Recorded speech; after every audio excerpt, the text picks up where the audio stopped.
What's up, everyone? This is Arnaldo, a.k.a. Mad Dog. We are celebrating the fact that you are Mad Dog. Yes, I am. And what are we listening to? This is the real episode 171 of GG's The Mouthful Podcast. Live! GG Live. There you go. That's the name of our new. Yes, we're live and yet pre-recorded. Yes.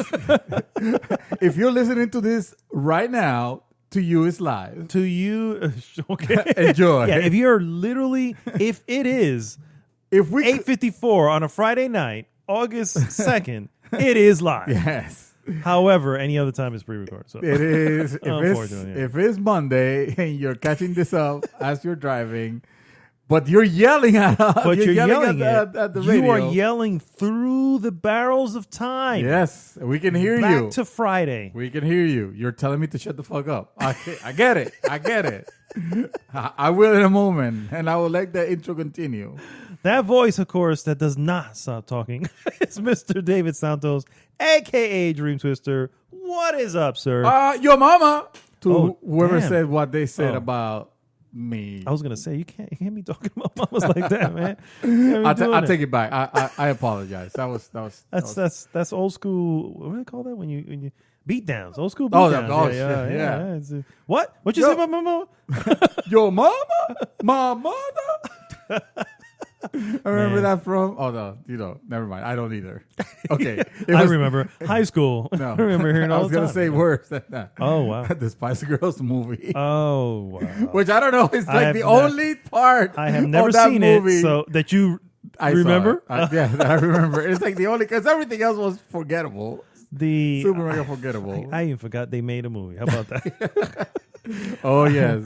There was a time where they had, I think, 2 hits on the top 20. Oh, yeah. The same Probably 2 hits 3 they've had since. Yes, so, exactly. Yeah. The ones that still come along this way. Yeah, you hear them at birthday parties, maybe on a cruise ship here and there. Yeah, exactly. It's like, why are they playing this shit? Weddings, yeah. Bar mitzvahs. I can see that. Bar mitzvah, yeah. Bar mitzvah or bar mitzvah? Is it bar mitzvah? I thought it was. I think it's. I don't know. Both. Yeah. Neither one of us know how to pronounce it properly. I think. Listeners, tell us exactly if you know, is it bat mitzvah or bar mitzvah? Oh, I always thought it was like a bar because it could be drinks. I mean, at that point you're 13, so there you go. Exactly, you are, and that is the Jewish legal age of drinking. I believe. Agree. Yeah, this is why they're geniuses. Yeah, exactly. Yeah, everybody else needs to catch up. Yeah. I tell you, man. Speaking of drinks, oh yes, what is this one again? I already forgot the name of it. Dirty little bastard. Oh no. Dirty little freak. It is a dirty little freak. Yeah, yes. Yeah. Cheers to the dirty little freak. We're having dirty little freaks. I didn't bring the notations on this beer. I just grabbed it. I was just like, you saw it. It looked like I guess this is a stout because it tastes like a stout. It's like a porter. It says porter. Okay. Yeah. So and the only reason I know is because I was like, IPA, nope. IPA, nope. IPA, nope. Porter. Oh, yeah, I remember liking those. Okay. Yeah. And this actually tastes like Hershey's chocolate syrup. Not even close, but sure. Yes, that's what if you say so. I mean, not even close. With the, I'm not criticizing. I like it. I like it a whole lot. No, yeah. I like it too. It's good stuff. Yeah. I would never have guessed you to be a porter man, but I'm glad you are. I'm glad you are. Why not? It is. I do like that. This is Seth's favorite style of beer. Oh, porter. Seth, yeah. Yeah, I can see myself. I really liking this also. Ales, porters. I don't like.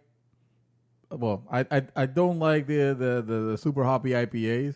The regular regular hoppy. The regular hoppy.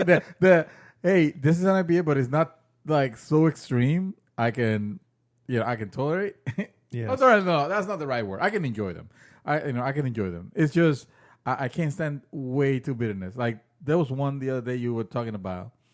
There was like I don't know, but I know there's my favorite are very, very bitter. So they have this very bitter. Yeah. So they have this scales IBU, and I want to say that stands for International bitter units, if I'm not mistaken. So you see a beer when you go to a lot of these breweries now. They have the beer up on their chalkboards and all that stuff, and it'll have the ABV, which is the alcohol by volume, and obviously most people pay attention to that.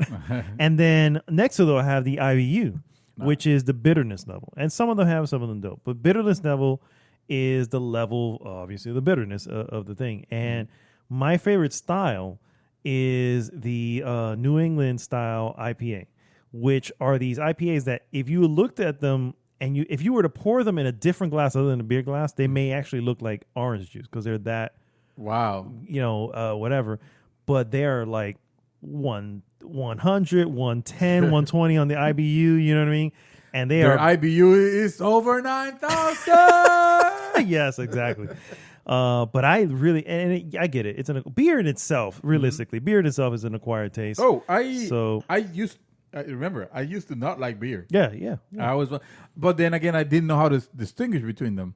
It was not, dear listeners, this is actually started, I started appreciating beer when we started doing the podcast. Oh, yeah. Every time we'll go to your house, you'll have something different. Mm-hmm. And little by little, your taste buds and appreciation expanded. To the point that now I might be like doing some, heavy work outside or, mowing the lawn, whatever. It'll be super hot. And I'll be wishing that I had a beer. It's like, yeah. I need that cold, frothy beer. Yes. Yeah. But it can be like super mega IPA. Because again, I won't enjoy it. Yeah. Fair enough. And I still have faith that there will come a day where you will appreciate a good IPA. The problem is a lot of people who don't like IPAs is because they try. They're not real beer drinkers. No. No, I'm not saying that'd be me. But they tend to, like, when you have beer, especially like lighter, really good beer, you gulp it. You have big gulps like, oh, this is good. You see me do that. Yeah. IPAs are not meant for that. They're literally meant for sipping. You know what I mean? Yeah. And obviously, if you're not used to it, you're gonna just get a mouthful of bitter. You know what I mean? And it is what it is. You like it or you don't like it. You know what? I realize this is gonna sound very. I'm gonna be a heretic among my Puerto Rican brethren. But like, I hate those frigging medallas. Oh, the medalla. Abre la medalla. That is disgusting. Like, I don't understand what is the. It's not a great beer. Let me be honest with you. I mean, I've had some. If somebody hands me one, I'll drink it. But it's not a good. I don't want to say it's like Budweiser or anything, but it's along those, and I probably am insulting some people right now, but it's along those lines of welcome to my club. We're both now. Yeah, we're both. Yeah. Everybody's unplugging their podcast. They're like these guys. They're like, David, Hanaldo, renuncia. They're chanting right now. Hell yeah, they are. They want the podcast to be given to they want it to be absorbed by Novela Escondido. Yes. Speaking of, shout out to Novela Escondido. Oh, yeah. The guys over there. You can find them you can find them anywhere. NovelaEscondido.com. Yep. They're on Facebook as well. It's a Spanish podcast. Really awesome. I've finally been catching up with a lot of their episodes, and I'm just like, I'm loving it. You know what I mean? And they had a really good one recently about superheroes, and it was really intense. It was Sparrow Wolf and Alex Nation, and they were just. It was a lot of I can't remember exactly, but it was the basic ideas of a superhero that you would sort of create or something like that. It's pretty good. That's awesome. That sounds awesome. I think I'm like halfway through, that would have been a great topic to bring up. Like, what you're a superhero. Yeah. What superpowers? What would you create? What's his or her origin story? Stuff like that. That would be cool. That, and of course the paradox of Superman being the being that's just too powerful to be a fun superhero. To be exciting at all. Yeah. So, but shout out to them. He also introduced me to a show which I'm gonna watch soon. I haven't started yet. It's actually a Japanese anime, Dororo, and it's on Prime. Believe it or not. Dororo. Yeah. Dororo. And they finally let me know where I can find it. Got it, tagged it, and. Now, of course, I have to watch it in between because my wife is not interested in that shit. So it is what it is. There is a lot of anime on Netflix. Let me tell you, man. Kind of surprised. I'm not. They know. They realize, I mean, for Netflix, you got to realize that they are unfortunately going to be losing a lot of content. Yeah.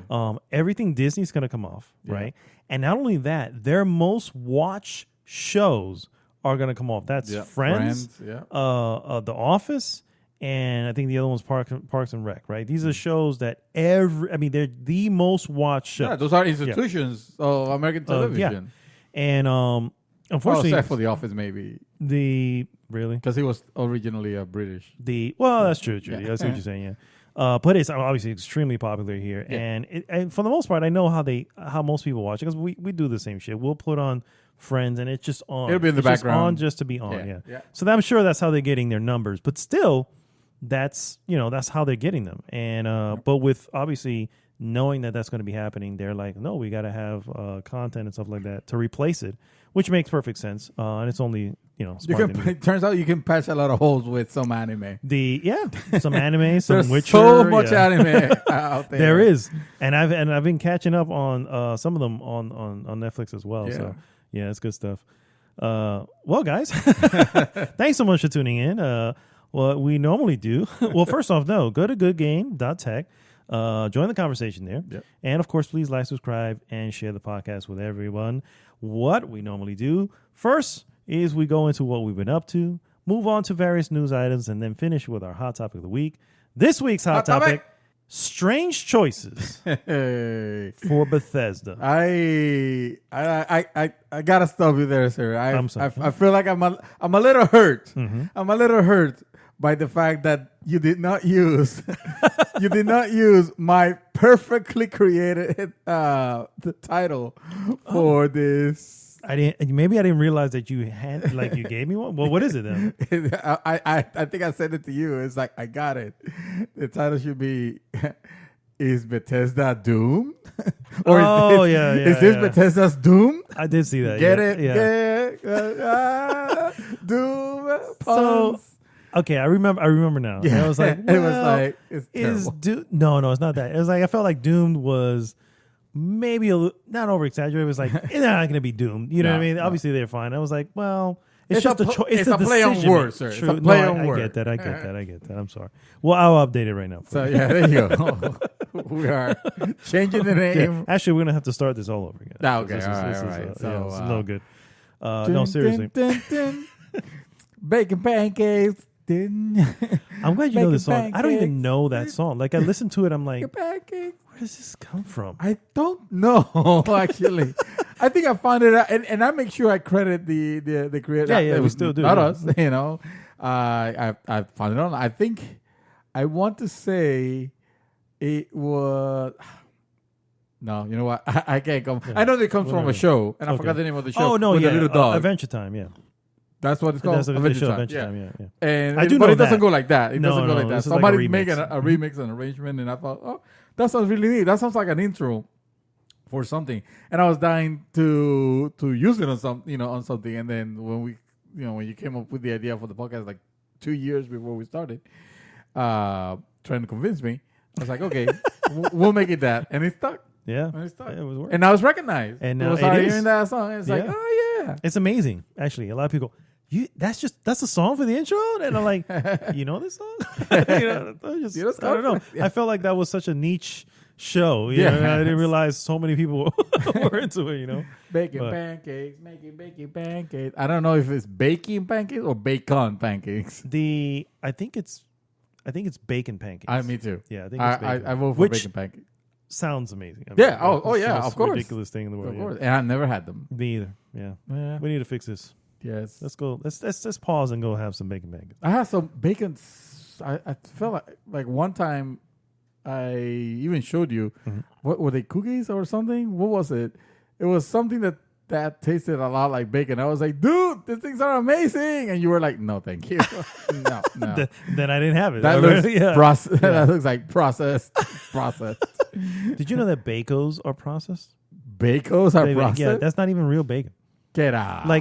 So I have, a vegetarian friend, and I was like, you know what? Put some Bacos on it. That's not real. And she's like, no. What? And we looked it up, and it's like all, who knows? What is it made of? It's not meat. That's what it's not made of. So Triclosedito. Yeah, something Cyclorium protassinate or something. Some weird shit. Electroflavonoids. Yes, That is lots good of for that. your gloits. For your you know? for the enzymes in For the- your yeah. your liver that Yes. yeah. You know, they take care of the waste and they change fat to muscle. Wow. Yeah, that's So what it it's a miracle thing. does. You should put bagels on everything. Because it's a superfood, just like kale. Literally. Oh God, no. Fuck kale. Fuck it. Kale's awesome. No, Why no. everybody says that? It's just. I don't not like awesome. vegetables. I can have. Yeah, but you like kale chips. They're made of. They're actual kale. I want you to have a piece of kale and then tell me the same. Dude, you grab the kale leaf. And you season it with sodium, No. with salt, and you put it in the oven for like 5 seconds. You take it out, and it's crunchy, and you eat it. It's awesome. I want you to have a nice cut up piece of raw kale with no salt. So what's that? Like a leaf? It's yes. Okay, I'm down. I'll try it. Unbelievable. I can't believe I got him to do it. Yeah, I'll do that because right. at that point I'm thinking like, come on, I like them when they're when they're toasty, crispy. Why would I not like it when they're soggy and wet? That doesn't sound good at all, does it? Flaccid kale. A flaccid kale. All right, we're gonna take that word flaccid. Gone. It's a marketing. It's a marketing genius. That's like moist. Moist is like flaccid and moist. They belong together. That's not terrible. Those are two descriptions of something I don't want to ever see. It's an ingredient. It's like flavonoids. Oh no. All right, guys, let's start the show here. Yes, with what we have been up to.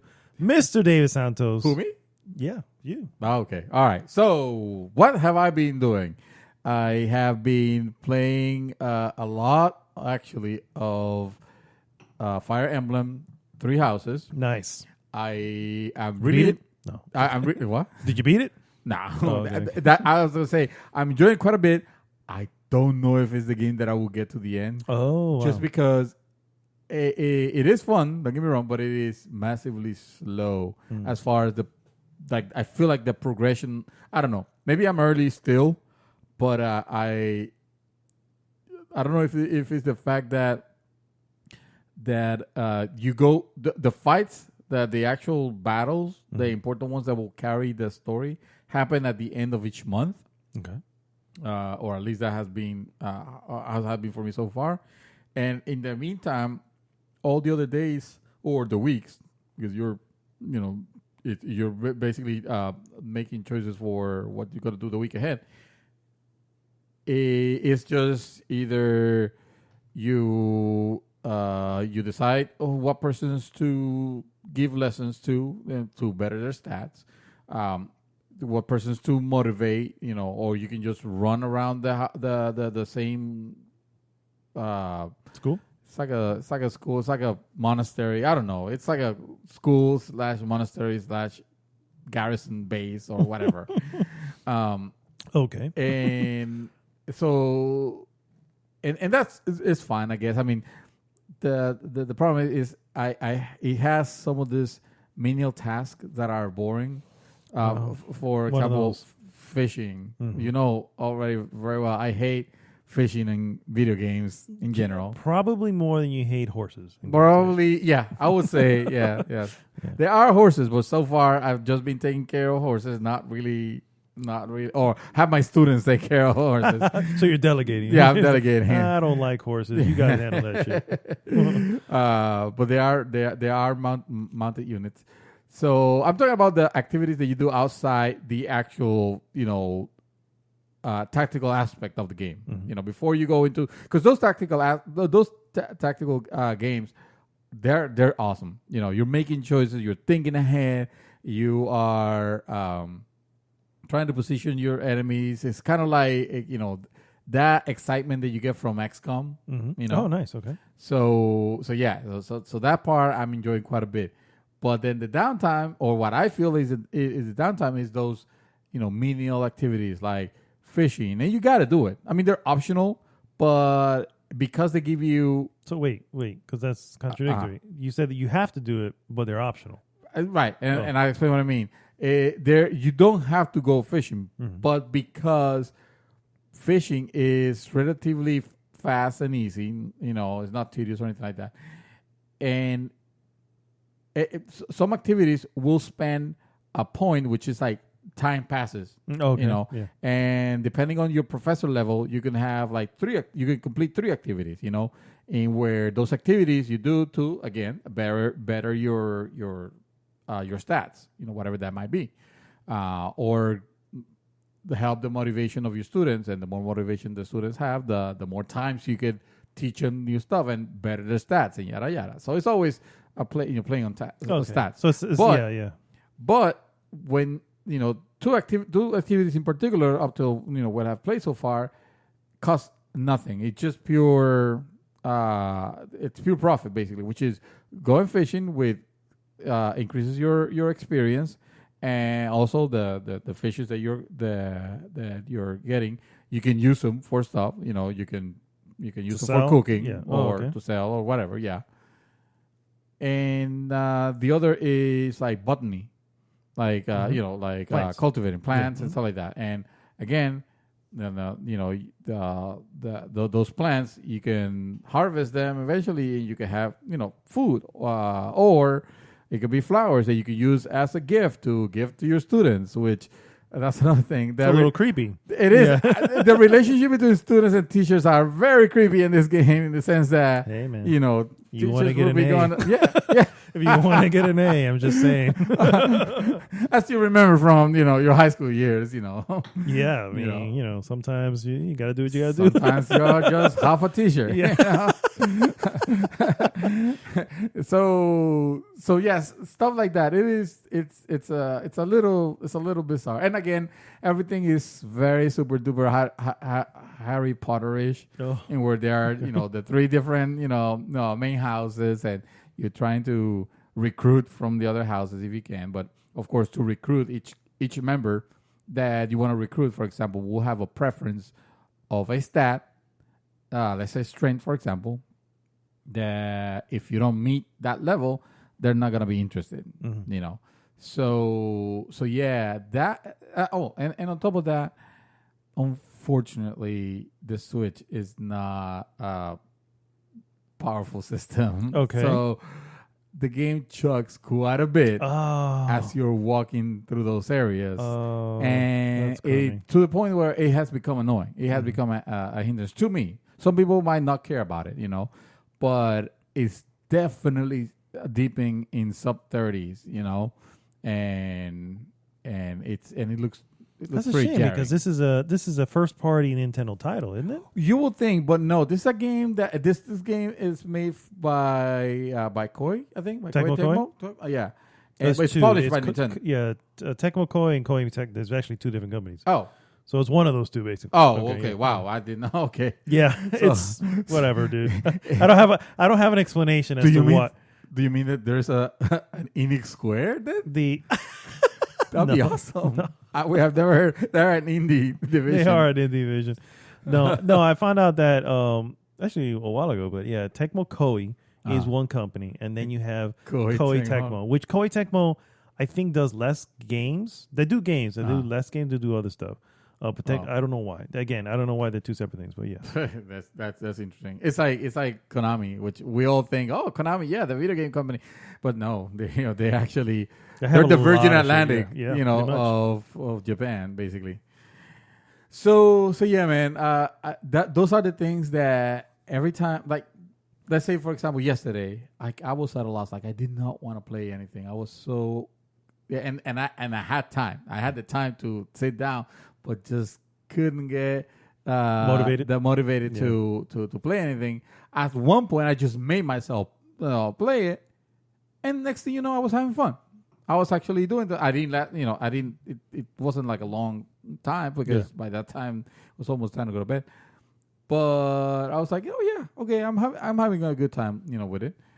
But yeah, those things, I don't know how far I will get. Like, the story is okay so far. The characters are interesting enough. The music is good, and in that charming JRPG kind of way. Obviously, there's nothing. Although the game hints at some serious undertones, but I don't know. I don't know if we're ever gonna get there. If it's gonna cross that line. Yeah. Mm-hmm. So I mean, honestly, I've even thought, and I don't mean it as a tease. I've been thinking about it more and more because of this Netflix series and that they're making and all that, on actually getting my ass to play The Witcher 3 finally. But I can in all please in all goodness I can. I mean, it's only fair because you try GTA. I need to, but there's I have Judgment, which I left, and and I'm playing this. And if I stop playing this, I'm probably gonna go back to Judgment, and okay. Although with Judgment, I'm not too worried. I don't feel like that's a game that I get lost too much. You know what I mean? So so that was that was pretty much all I've been playing majorly. I did play a little bit of I want to keep calling it Chrome Hounds, but it's not. Chrome Hounds. Blazing Chrome. Thank you, Blazing Chrome, which is that game that everybody says, hey, this actually feels and looks like the next. This is what Contra should have been. Should be what it looks like. That one. And also there's a one. What's the Neo Geo game that was similar to that? I can't think of its name. Metal Slug. Metal Slug. Yes. Very Metal Slug too. Yeah.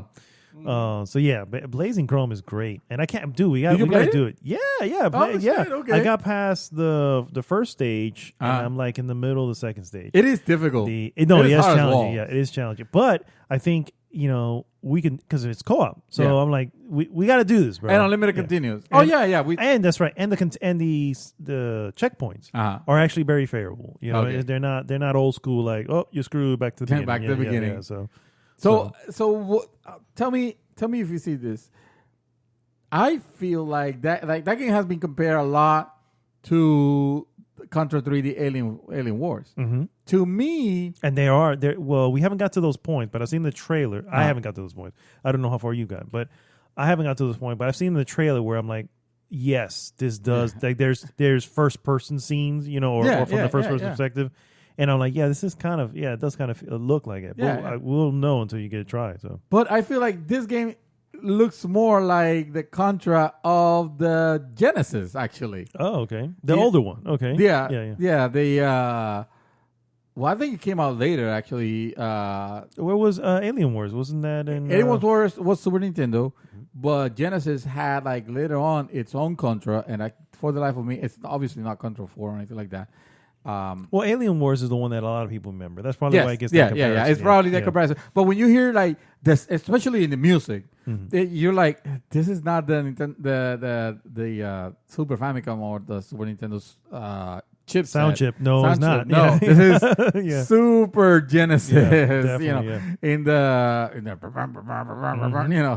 the bassy aspect of it, and the explosions and everything like that.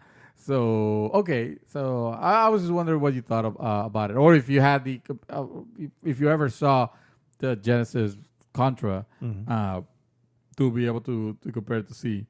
I'm sure I've seen it, but I never owned a Genesis, so I'll never most likely played it. But I did have obviously Super Nintendo, and I had the Alien Wars. You were more House Mario instead of House Sonic. I was definitely House Mario. You did not. You missed on the blast processing. That blast processing, let me tell you. The blast processor. That Sonic would have not been that fast if it wasn't for. I mean, I'll admit it. Sonic was fast. Sonic was fast. Yeah, I don't like Sonic. But I don't think. Yeah. I told you I played Sonic Mania. Yeah. And I was like, this is okay. And then little by little, I was like, no. I remember why I don't like this. Sonic Mania. That's a well-made game, though. Yeah, I'll give it absolutely. that much. Absolutely. It's the best recent Sonic game. I'll tell you. That's for sure, yeah. In 20 years. Yes. Yeah. So Blazing Chrome, I probably have the same level, more or less where we are. I do remember being the first boss and then getting stuck a little bit. And I'm like, okay, that's good. I don't want to like just continue because this is a game that I want to play with. We want to play together. Yeah. But it's good that we have the experience, so we can go in and probably look well because I'm probably going to stream. So just okay. All right. Let me know. Just throw the message. I mean, I understand. If I can, I'll let you know. But, yeah. So, what have I seen? Unfortunately, not much. I feel like there was a movie that I saw. Oh, I saw this great documentary in Netflix called The Great Hack. Mm-hmm. I think that's what it's called, right? Yep, The Great Hack. The Great Hack. And I saw it originally because I thought you had already, and that we were gonna be talking about it a little bit. We can if you want to pocket it. I mean, you can say what you want to say. No. I was. I'm not gonna spoil it or anything like that. I mean, it is based in events in the real life. Spoilers events, for real life. Very guys, recent, yeah. of the how can I put this? It's basically this company that different entities, whether they are on the private sector or the public sector, political, will hire to do like very close targeted market research. And with the data that they were able to collect, they were very incredibly good at being able to target particular, its particular audience, and it was the company called Cambridge Analytica, which some of you guys might have heard on the news. This company, by the way, does not exist. They already filed for bankruptcy after it was super investigated for, like, I guess, shady practices, use of personal information. Exactly. The information that they were getting that the company Facebook was sharing. They could use. So and of course they were. Let's use the right word because it's not indicted, although they probably got indicted. I don't know what the word means. Anyway, they were being investigated for the thing with the 2016 elections. If there was some meddling, in it, if they use because the companies use some amazing targeted advertisement. They will pretty much, based on information that you and I and people that use Facebook have share freely, because that's the way that we remember. We don't use Facebook. Facebook uses us, and we willingly give, the information. Yeah. How many times do you go to something and it says log in with Facebook? Yeah, exactly. Yeah. Exactly. It's like, there's another account. Now they know. Yeah. And how many times has it happened that you talk to someone about some product that you were considering buying, and then you go open Facebook and there's the advertisement for it. You were like, "Whoa! I was just talking about this." How many times this happened? Stumbled upon this. This is a while ago, and this is how I knew that it was. I was like, "This is such targeted. It is unreal how targeted this is." So everybody knows that I am a Dallas Cowboy fan, and everybody knows that Batman is pretty much one of my favorite, if not my favorite superheroes. So how is it that I get an advertisement for a shirt with Batman and the Dallas Star on his chest? And I'm like, what? Wow. It was tailor-made. Yeah, exactly. And I'm like, this is... And at that point, I knew. There was just no doubt. Yeah. No, the time that I got creeped out was a Father's Day... around Father's Day, where there was a personalized gift, and usually nice, but it was already personalized and it had my dad's name on it. Wow. And my dad has a name that is not a common name, so to be able to see that, you're like, whoa. Yeah, exactly. Like, where did you get this information? obviously they know that, they know the sources. Because your dad is on Facebook, because I friended him recently. Yes, yeah. So my dad's on Facebook, but you could tell he doesn't have a common name. No, yeah. Stands out. He's not Jerry Santos or Ricky Santos, anything like that. I like how you went with Jerry first. I don't know, Jerry, because I was thinking of Jerry Rivera. Yeah. Jerry Rivera, the salsa singer. El cara de niño, the baby face. So that guy got to be old. So going back to the thing with the documentary is that it basically helps you understand what is it that what happened. First of all, what happened in a section of what happened with the 2016 elections. Which was a very surprising upset. A very surprising upset for a lot of people that saw that didn't believe. And how well it worked. This thing it's scary enough to be considered probably like a psychological weapon. They were so good at it in general, because they don't talk about just the 2016 election. They give examples of other companies and other political parties in different countries of the world, and of course they talk about England also with the whole Brexit thing. How was it that they were working in the background for that? Yeah. And you're talking about, when you see this, you're pretty much, you can see it. You know what it reminded me of? It reminded me of Metal Gear Solid 2. Oh, wow. Okay. Remember at the end of Metal Gear Solid 2 when he's talking about information being the most important thing, it was called the Solid Snake Simulator. Oh, the 3S. yes. And it was not meant to be the Solid Snake Simulator. It was the societal systems. Something that it was a study of societal systems. I don't know. I don't remember what it was, but it was basically studying how the patriots, the computers, how they could, with the use of information, could help themselves to influence populations. It was that. It was that, like fucking Hideo Kojima. Yeah, pretty much. Was right talking on the same about level, this, right 10 or 20 years ago. Yep. It was scary. So it reminded me of that. It also reminded me of like an amazing James Bond movie. Basically, there's an incredible plot for it, even though they probably did it already. I kind of feel like they did. Yeah, I feel like they might. But this whole thing of how you can manipulate, society, you suddenly become, you're pretty much almost a digital god at that point. You know what I mean? So, and there's always this pillars of power. You got Facebook, you got Amazon, you got Google. All these pillars of power and how they can actually pre-shape. That's right. The course of. This is believe it or not, this is not that I'm a nut and thinks that this is going to happen, but it's possible. But they're obviously the cyberpunk future where corporations run things versus governments.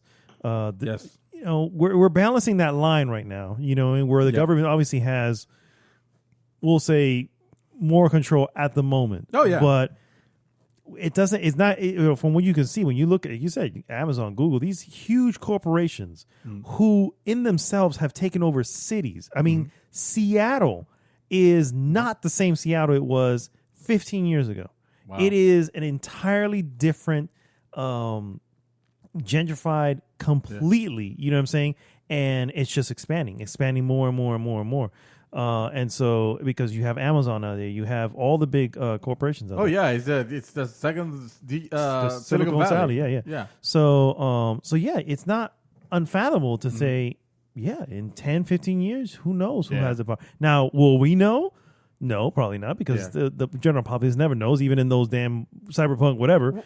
But at some point, you can see it happening. Yeah. Think about this the new generation. You know, the kids today, they're growing with this stuff. They're completely, they're going to be completely desensitized to this stuff. This is their world. Yeah, they would take, the lack of privacy for granted. It's like, no, at this point, they look at lack of privacy as convenience. Yeah, which technically it is. Yeah, because yeah.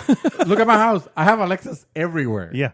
So Alexa can turn on my TV, guys. Yeah. And I actually told her the other day, and I was like, in amazement. I did it like 5 times in a row. I was like, I got to do this again. Everybody who came into the house, check this out. And I was just like, Alexa, turn on Family Room TV.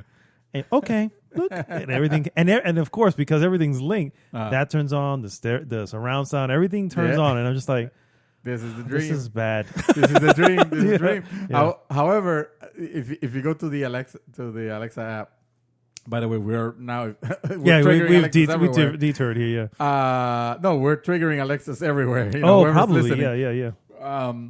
If you go to the app of who shall not be named, there is a section where you can play back all the times that it has heard you, and you can hear how far it has been, what the command was, what she did.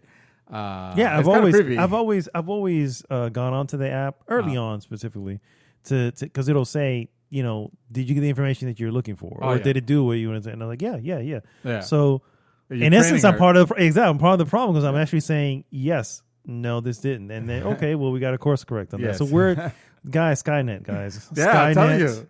It's not actually called Skynet. I'm just telling you right now. Alexa, open the door. I need to go to work. I'm afraid I can't let you do that, David. You see? She already said no. No.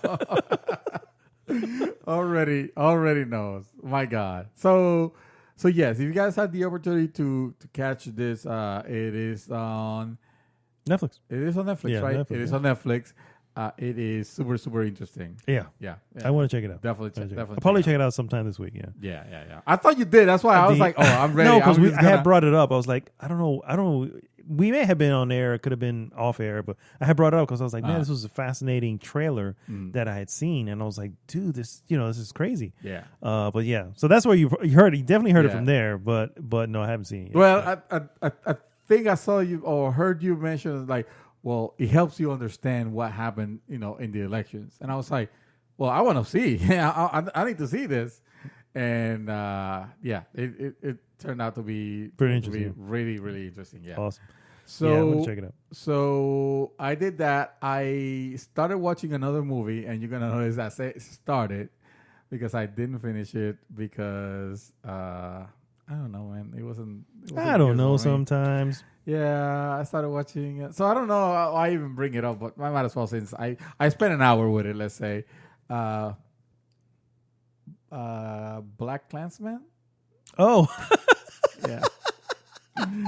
Yeah.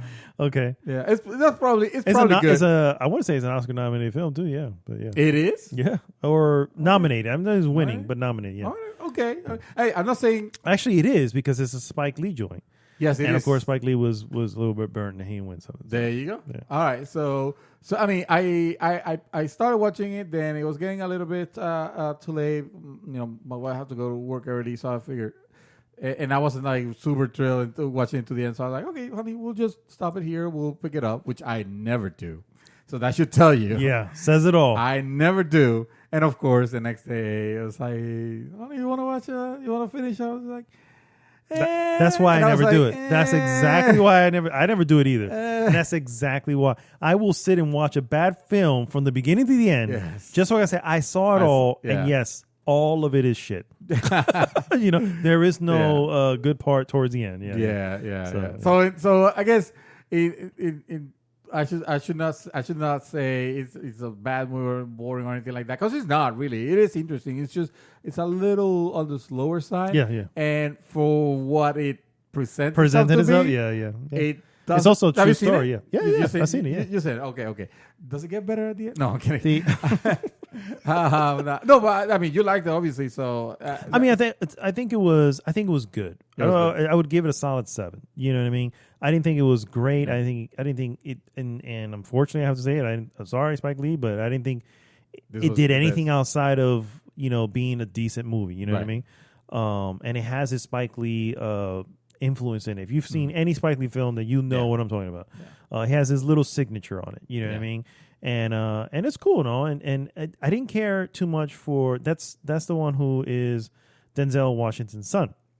Oh, he's the main character, and he kind of sounds like him a little bit. He kind of looks like him a little bit, but he was a little stiff for me. A very stiff character, and I was just like, not super believable. Yeah, I was like, loosen up a little bit. Denzel's your dad. Come on, bro. Come on, what's up? Yeah, but hey, Oscar nomination for what? For not best actor. Not best actor. Obviously. It would have been something else. It could have been best film. Yeah. Okay. All right. That's what I'll sit down and finish it up, even if it's just by myself, just so I can say, hey, you finished. I finished it. Yeah. I feel that. So yeah, that's pretty much all my week. All right. Well, all I've been doing, I finally finished Dark on Netflix. Oh, which they're in 2 seasons, and we hear they're coming to a third. Dark has become, I should say this, a little bit of a phenomena for us in the household, right? We watch it.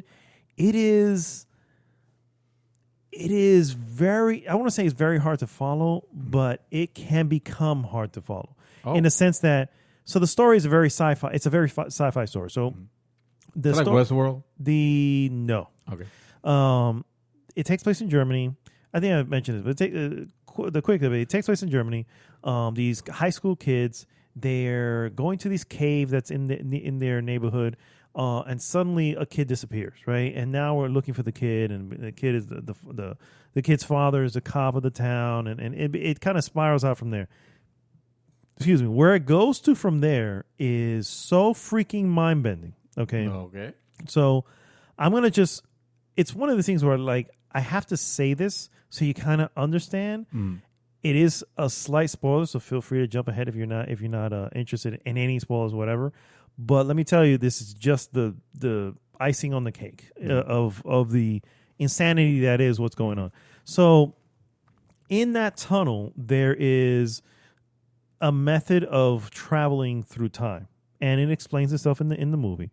And there's a way of traveling, and the way it works is you can either travel forward or back in time, 33 years to the minute, to the second, essentially. Oh, okay. All right. And the way it works is it's not time travel that you can pick a time 30 years from now. It is always to the second. So if today is August 2nd, it's, I don't know what time it is, whatever time, let's say it's 10 o'clock, right? And you travel to the future, it'll be August 2nd, 33 years later to the minute when you get there. As you let time pass in the future, when you try to travel back, you don't come back to the spot you left. You come back to that same amount of time that lapsed over there back in the past. Oh, so it's a hard bridge. Then. Correct, yeah. So it's constantly moving with time. Okay. So, and that just leads to some absolute like... Right now, I'll tell you, makes much more sense that Avengers Endgame. Yeah, sure. yeah. That actually makes a lot of sense because it's literally the opposite of Endgame in the sense that you know things have to happen so that things happen in the what I mean? You kind of have to follow the thing. If you don't, you can affect later on, and you're constantly in this loop. And so season 1 ended, and I was just like, it ended on this serious like whoa, you know what I mean? And then season 2 ends, and now we're like whoa, yeah. So first it was like whoa, then it was like whoa, yeah. And then I was like whoa. Can we get a Keanu Reeves? Whoa. That's exactly what I got from it. So I enjoyed the heck out of it. I mean, I'm not going to give it a high rating and so it is in German, which I've said before. So if you don't like subtitles, you can switch it to English audio. And because English being a Germanic language, the way they did it, it still looks sometimes that their mouths are moving in English, even though they're the actors are speaking in German. So it actually really, really works. Wow. And so that's that's probably one of the most impressive things about it. I can't even imagine how that works. Yeah, it's not like lip syncing audio in games, No. It's remember, it's not in sync to the T, but it's like They picked the perfect English sentence to match the perfect length of time. Sometimes without the infliction. It's I don't know, dude. It's you have to kind of see it. It's actually pretty cool. Impressive. I selected it that way because I normally don't mind watching subtitles, but when we first started it, I wasn't in the mood to do anything subtitle, and was seriously impressed that it would. I was like, man, this is actually pretty decent. So finish that. I'm gonna ask my wife if she knew because you've been watching on. Oh, and then absolutely. It's really cool. It is definitely, I've said it before, it's kind of like Stranger Things, only much more rated R, essentially, and much more serious. I mean, way more serious.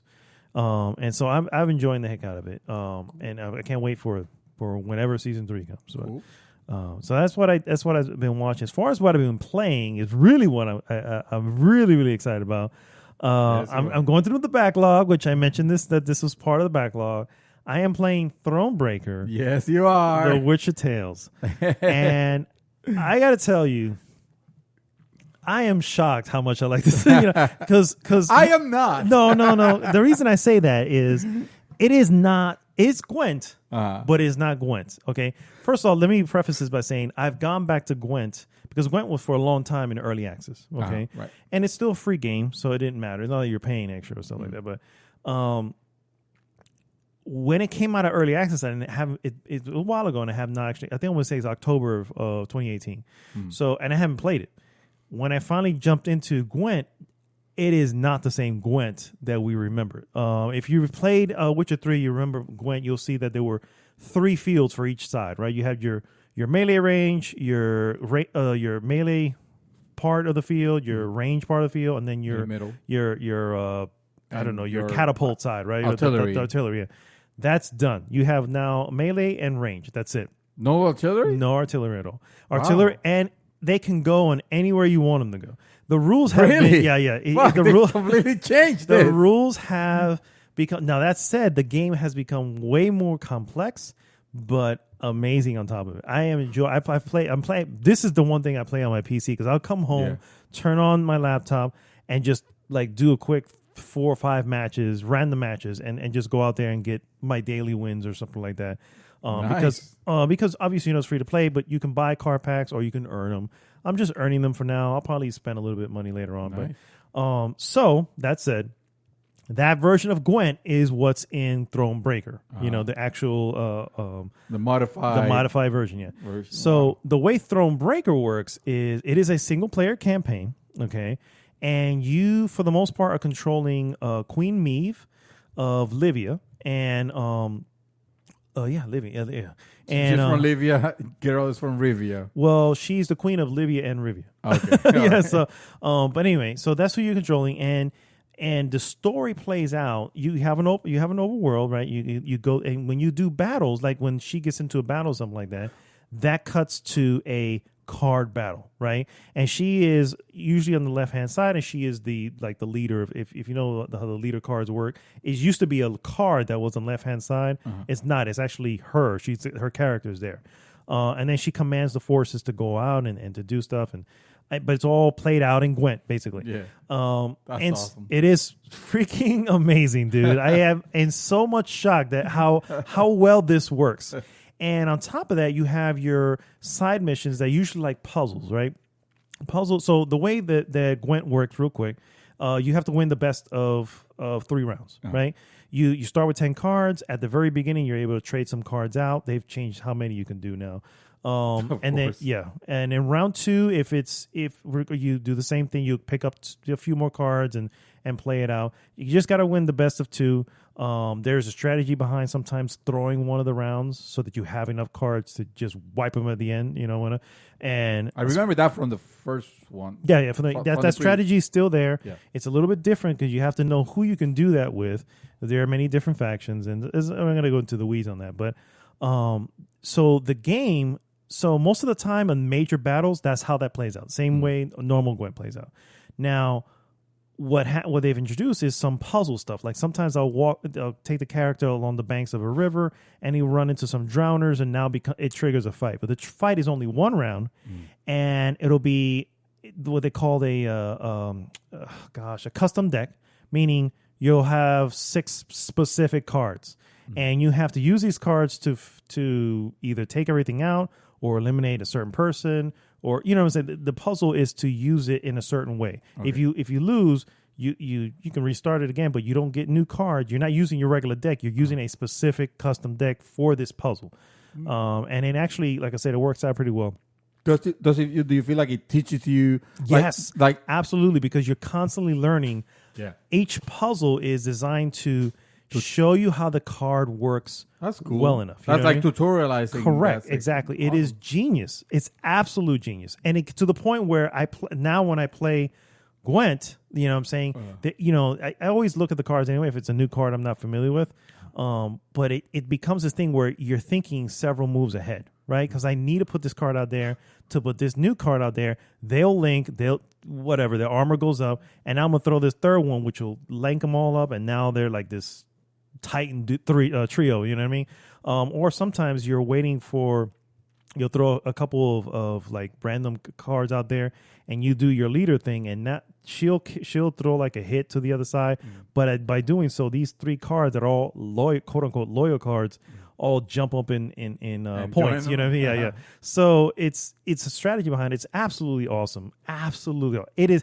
Now the single player portion of the story portion of it is completely voice acted, and some of the best voice acting. Absolutely, some of the best voice acting. Dude, I can't talk. I did something here as I was getting ready this morning to go to work. I did see you join to help some troll. Was it a troll? Yeah, it's a troll. Yeah. Something along those lines. So I was looking at your stream, and it was like, oh, so it looks like you can actually make choices. Yes, there are choices, and there are like. And this is how The Witcher was, right? Uh-huh. You have choices that you don't know are big until things later on go, right? So right now, it's every time I see a choice, I'm like, fuck, I gotta make this right. And obviously the path changes, how things happen will change, and loyalties can change. And here's another interesting aspect: as the story changes, like let's say you're with your army, right? And then your main leader, you send him off to do something. Well, guess what? His card is removed from your deck, right? So now you have to be prepared to make up for that because that person's not there. Awesome. And as the story changes, your deck changes along with it. So it's not like the real Gwent in the case where you always have the same decks that you have. But here, because it's story based, now you have a whole new 5 cards, and you have to now. How do I work these guys? You know, what can I do with them? And again, it teaches you via the story, hey, you know, this is what you need to do, and you start learning the best way to battle with them. That is cool. That is Gwent with a reason. With a freaking awesome reason, dude. It's such a good. So you heard the voice with acting. A purpose. Yeah. So you heard the voice acting behind it. It is, dude. It's so amazing. Yeah. The character of Maeve is such an amazing character. She's the opposite of Cersei. Right, she's the queen, but the queen that everyone gets behind. You know what I mean? Because she's not prim and proper when she is, you know, a beautiful woman. But when it's time to throw down, she's not sending people; she's leading people into battle. You know what I mean? And that's just the that's what a great leader does. Yeah, I agree. So I've played now. I think I'm already about like 10 hours in on it, and I'm absolutely loving it. I've replayed stuff. You also have a camp. And in the camp, obviously, as you go out through the world, you collect gold, you collect wood, and you collect recruits. So the more gold you have, the more stuff, obviously, stuff you can buy. You have your main, I guess, camp, and you can upgrade stuff in your camp. The wood also helps you to upgrade and helps you for other stuff as well. And then the recruits help you to get other cards into your, random cards into your deck. Nice. And sometimes I just spend time on the deck builder side and just kind of fitting in what I can fit in because I want to try new cards because you'll get new cards but you have this cap, right? So you have every card has their power and then has their, let's call it a cap number, right? So your deck can never have more than 125 points of we'll call it power, I guess. I don't know. And so if you want to put something in, you may have, if you're already at the cabin, you have to move stuff out, you know. So you might have to move 2 little ones to fit a big one. Point wise, and vice versa. You know, if one that had 15 points, I was like, ooh, that opened up a huge gap. Now all these little ones I can put in and try out. Yeah, now I can put 7 Murlocs. Yeah, so it's perfect. I know this the game may sound like a ridiculous game, you know what I mean? No, but what the opposite? It sounds amazing. And to be fair, I always knew that it was. That's why when you said, I did not expect to be enjoying it as much. I'm like, well, I kind of did. Well, perhaps. But I also, like with Gwent, I play Gwent, but I don't play it with the main Gwent game. I don't play it as much as maybe I should. You know, when you were playing it hardcore. In the Witcher game. But I mean, I was already playing the Witcher. I mean, technically playing Gwent there is I'm really just playing Witcher. You know what I mean? You're playing 2 games at once. Exactly. So, and then playing it outside, it's like, and now I'm playing, of course, when you play Gwent, you're always playing against other people around the world. You know what I mean? So is that right? Yeah, it's there's no single player. There's no single player in the main. If you want to play single player, you got to play Thronebreaker. Yep. Okay. Yep. All right. That's good. That's good to know. So you have been playing against other people. Yes. Kicking ass? No, because the way, unfortunately, the learning curve when it comes to this is one, you have to understand the cards. You really have to understand and how they work. And there is a tutorial, but it can only take you so far. You can only go in, and your starter decks that you start with in Gwent are not the best. So you gotta grind. You gotta get those special cards, and you can get them. You'll get them as normally, but you can also buy them. Which I'm already looking to spend a little bit more. I was going to ask you: would you feel at a disadvantage against someone who has spent a lot of money on the cards? It's possible. But for the most part, if you spend a lot of money, your level is different, and it does do proper matchmaking. Okay. So I'm always fighting people who are low level anyway. So the cards that they have are within my range. Maybe they'll have one secret card, but that doesn't necessarily mean you'll have it available for this particular match. You know what I mean? So that's the equalizer, if you will. But dude, Thronebreaker is absolutely. And I say it's shocking because I wasn't sure. I like playing Gwent. I like playing an RPG, but I didn't know if this was going to, I didn't know it was going to meld together. Yeah, I was like, I was wondering what was taking you so long. That's why. I was like, I didn't want to be disappointed. You know what I mean? And so I went in a little skeptical. I was like, we'll see how it is, whatever. But dude, if it wasn't for the voice acting, if it wasn't for the way the story's written, plus on top of that has really put in my head, like the Witcher series from Netflix. Yes, I need to have all those accents. I need to have. I don't want people who fake an accent. I need you to grab somebody from Poland and get them over here and have that accent be official and authentic. You know what I mean? Because that's the beauty of even the Witcher game. And this is like and it sounds like this is from that era. You know what I mean? And it really helps. And on top of that, it's so fucking well written, dude. It is so well written. I've laughed hysterically playing this game. This is and I don't find shit funny half the time. You know what I mean? So it's just like, man, I can't even believe it. But it's really good. So awesome. But that's all I've been playing.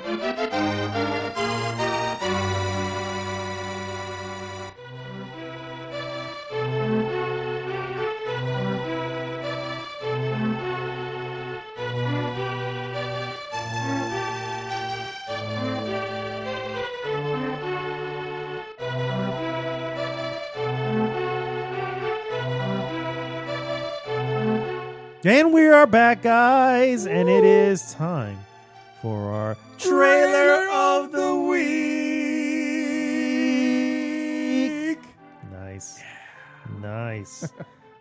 Trailer of the Week, guys, is a little title called 1917. It was a wonderful year, unless you were a part of the war. And famine and all that. And the Great Depression. No, I don't know if the Great Depression was around that time. The Great Depression was a little after that. No, well, things were cozy then. Evidently, not so much. So it takes place. This is obviously 1917. Two young British. This I'm reading off of IMDb. Two young British soldiers during the First World War are given an impossible mission: deliver a message deep in enemy territory that will stop their own men. And Blake's own brother walking into a deadly trap. Wow. So the way the trailer portrays it, I mean, it looks like it's, you know what? We're asking you to do this literal suicide mission. Yeah. And the reason we're asking you is you have a motivation. You have a motivation to do it. You're the only, and that's the only reason why you're here. Yeah. And gotta save your brother. You gotta save your brother. Yeah. It looks very Saving Private Ryan-ish. Yes, you know it what I does. mean? And I don't. Do you see it Saving Private Ryan? I think I did. Okay. Yeah. You wouldn't know. I was the one. I was gonna say it's a pretty memorable movie. There was one that was like explosions and stuff like that, and limbs flying and shit like that. That was Saving Private Ryan. Saving Private Ryan. Yeah, I saw that one. Yeah. The first 20 minutes of Saving Private Ryan are probably the most visceral I've ever seen in my life. And so I'm not saying, obviously I'm not comparing that. We have no idea, but I'm just saying it has that absolute feel to it. World War I, 1917. Yep. All right, if I'm not mistaken, World War I was from 1914 to 1918. It was only 4 years, if I'm not mistaken. So clearly towards the end, the tail end of the war. Very interesting. We don't see many films that take place during World War II. Has always been the highlight. The highlight, that a lot of people use. Yeah. But World War I was a big one, and most recently Battlefield 1 had a little bit of insight on that. And it looks good. That one looks really good. That one there were two powerhouses for this one. They were. We're gonna talk about we'll bring up the second one. Well, right about now on the news. No. The useless news. You can use. Yeah, there you go. And abuse. Don't abuse. We're not trying to abuse people here, man. What are we doing? What are we doing? No. Netflix has. We've known this already. For the record, The Irishman movie coming to Netflix, also coming on limited release in theater. For the record, but coming to Netflix as well. Nice. It is a Martin Scorsese film starring Robert De Niro, Joe Pesci, and Al Pacino. Did you just say Joe Pesci? I sure did. What? I thought that guy was in retirement. So did I. Wow. Yeah. I'm reading this off of Polygon, and the first sentence says it all. The Irishman is the Avengers of iconic mob movies. Wow. Yeah. I mean, realistically, right? There's Martin Scorsese behind the camera, Robert De Niro in the spotlight, Joe Pesci out of retirement to reunite with his Goodfellas star. Al Pacino completes the trifecta, having starred with De Niro in The Godfather Part 2. Harvey Keitel is also in it. You probably don't know him. You probably know him by name, but you have to see his face. Barbie Carnival, Anna Paquin. You probably know Anna Paquin. She played Rogue in the X-Men movies. Okay. Jesse Plemons and, Ray Romano. Oh yeah. Yes. Are expected to pop. Everybody loves Raymond. Everybody loves Raymond, yeah. Are expected to pop into the story of a mob hitman's life and times. It's a blockbuster of a certain breed, and it's coming to Netflix. Damn, son. Netflix. Damn, indeed. Killing it, super mega killing it. Yes.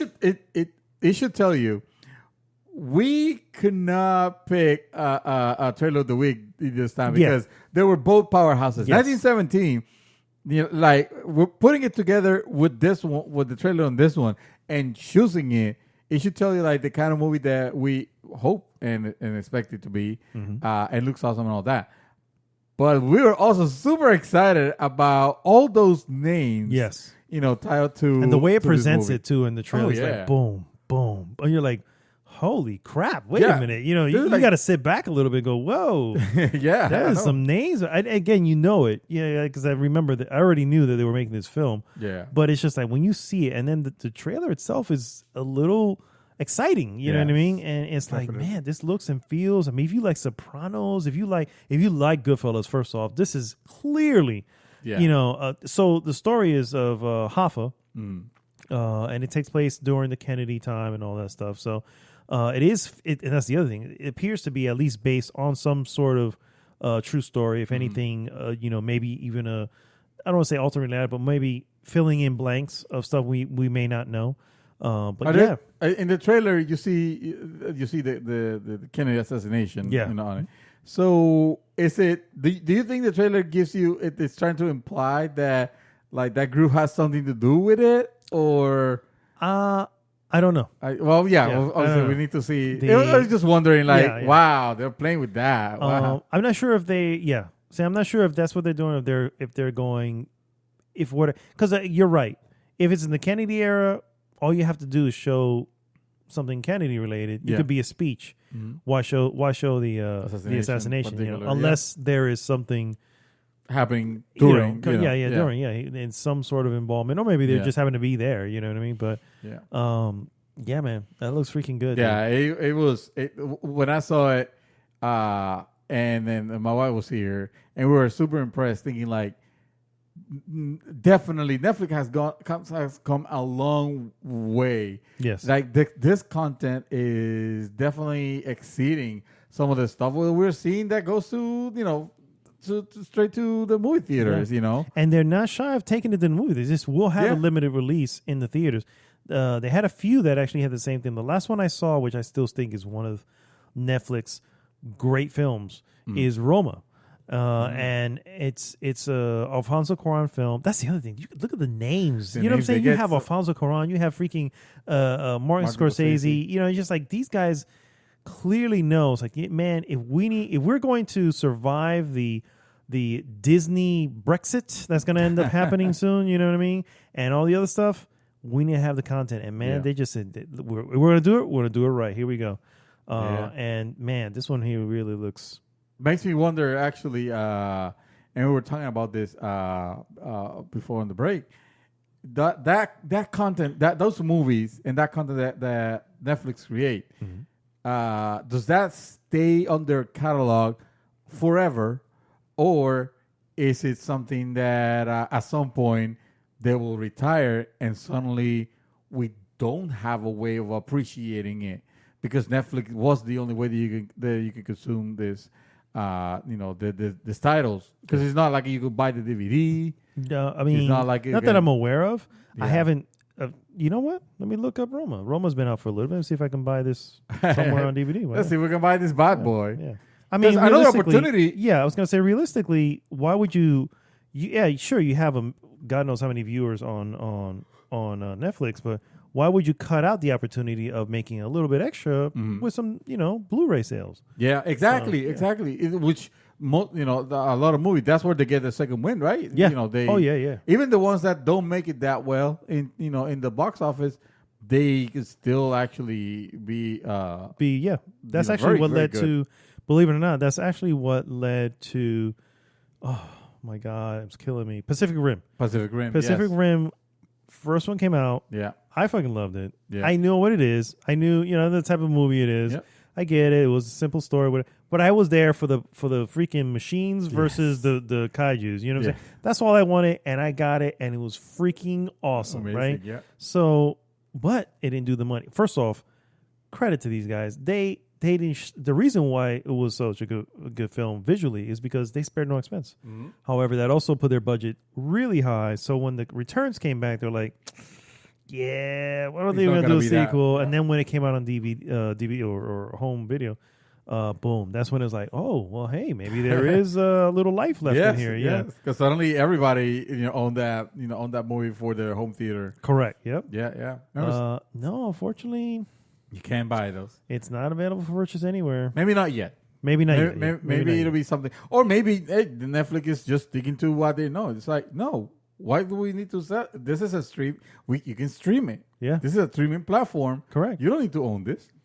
Yeah, whatever. I kind of want to own it. No. But I buy less now. Yeah. And I buy less because it's one... where I'm gonna put, you seen where my DVD thing looks like. So it's like... I'm just gonna add one more to it. Yeah. Like the other day last week we did The Matrix, right? Yes. And I own The Matrix. I literally own it. Yeah. And when we went to do the rewatch, guess what I did? I bought the freaking digital version just so I don't have to get up and put it in. I just play it from there. It's digital. Yeah. So I don't know. Laziness trumps again, guys.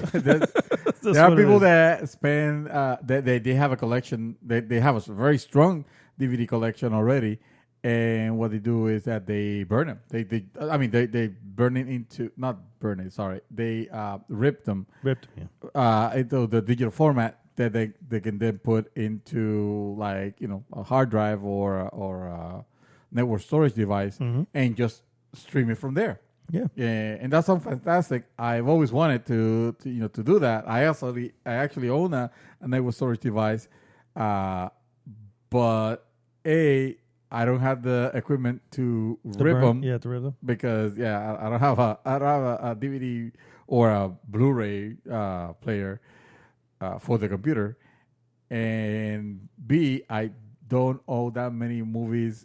Movies, format, yeah. and in the Blu-ray, because like I've gotten rid of them. Especially when I have the ultraviolet version of the digital one, which by the way, if you own movies on ultraviolet and that was the only method of streaming, sorry to say, you've already lost them because they went. They went the way of the dodo. Belly up, guys. Yeah, belly up. They went bye-bye. So that's the fundamental problem with digital, the digital stuff that you don't own. That is restricted. That is DRM. Yeah.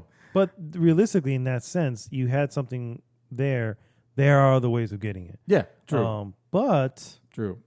If there's only one way of getting something from Netflix, and Netflix goes belly up, yeah, you know what I mean. How do you get it? Because you can't get a hard copy. Yeah.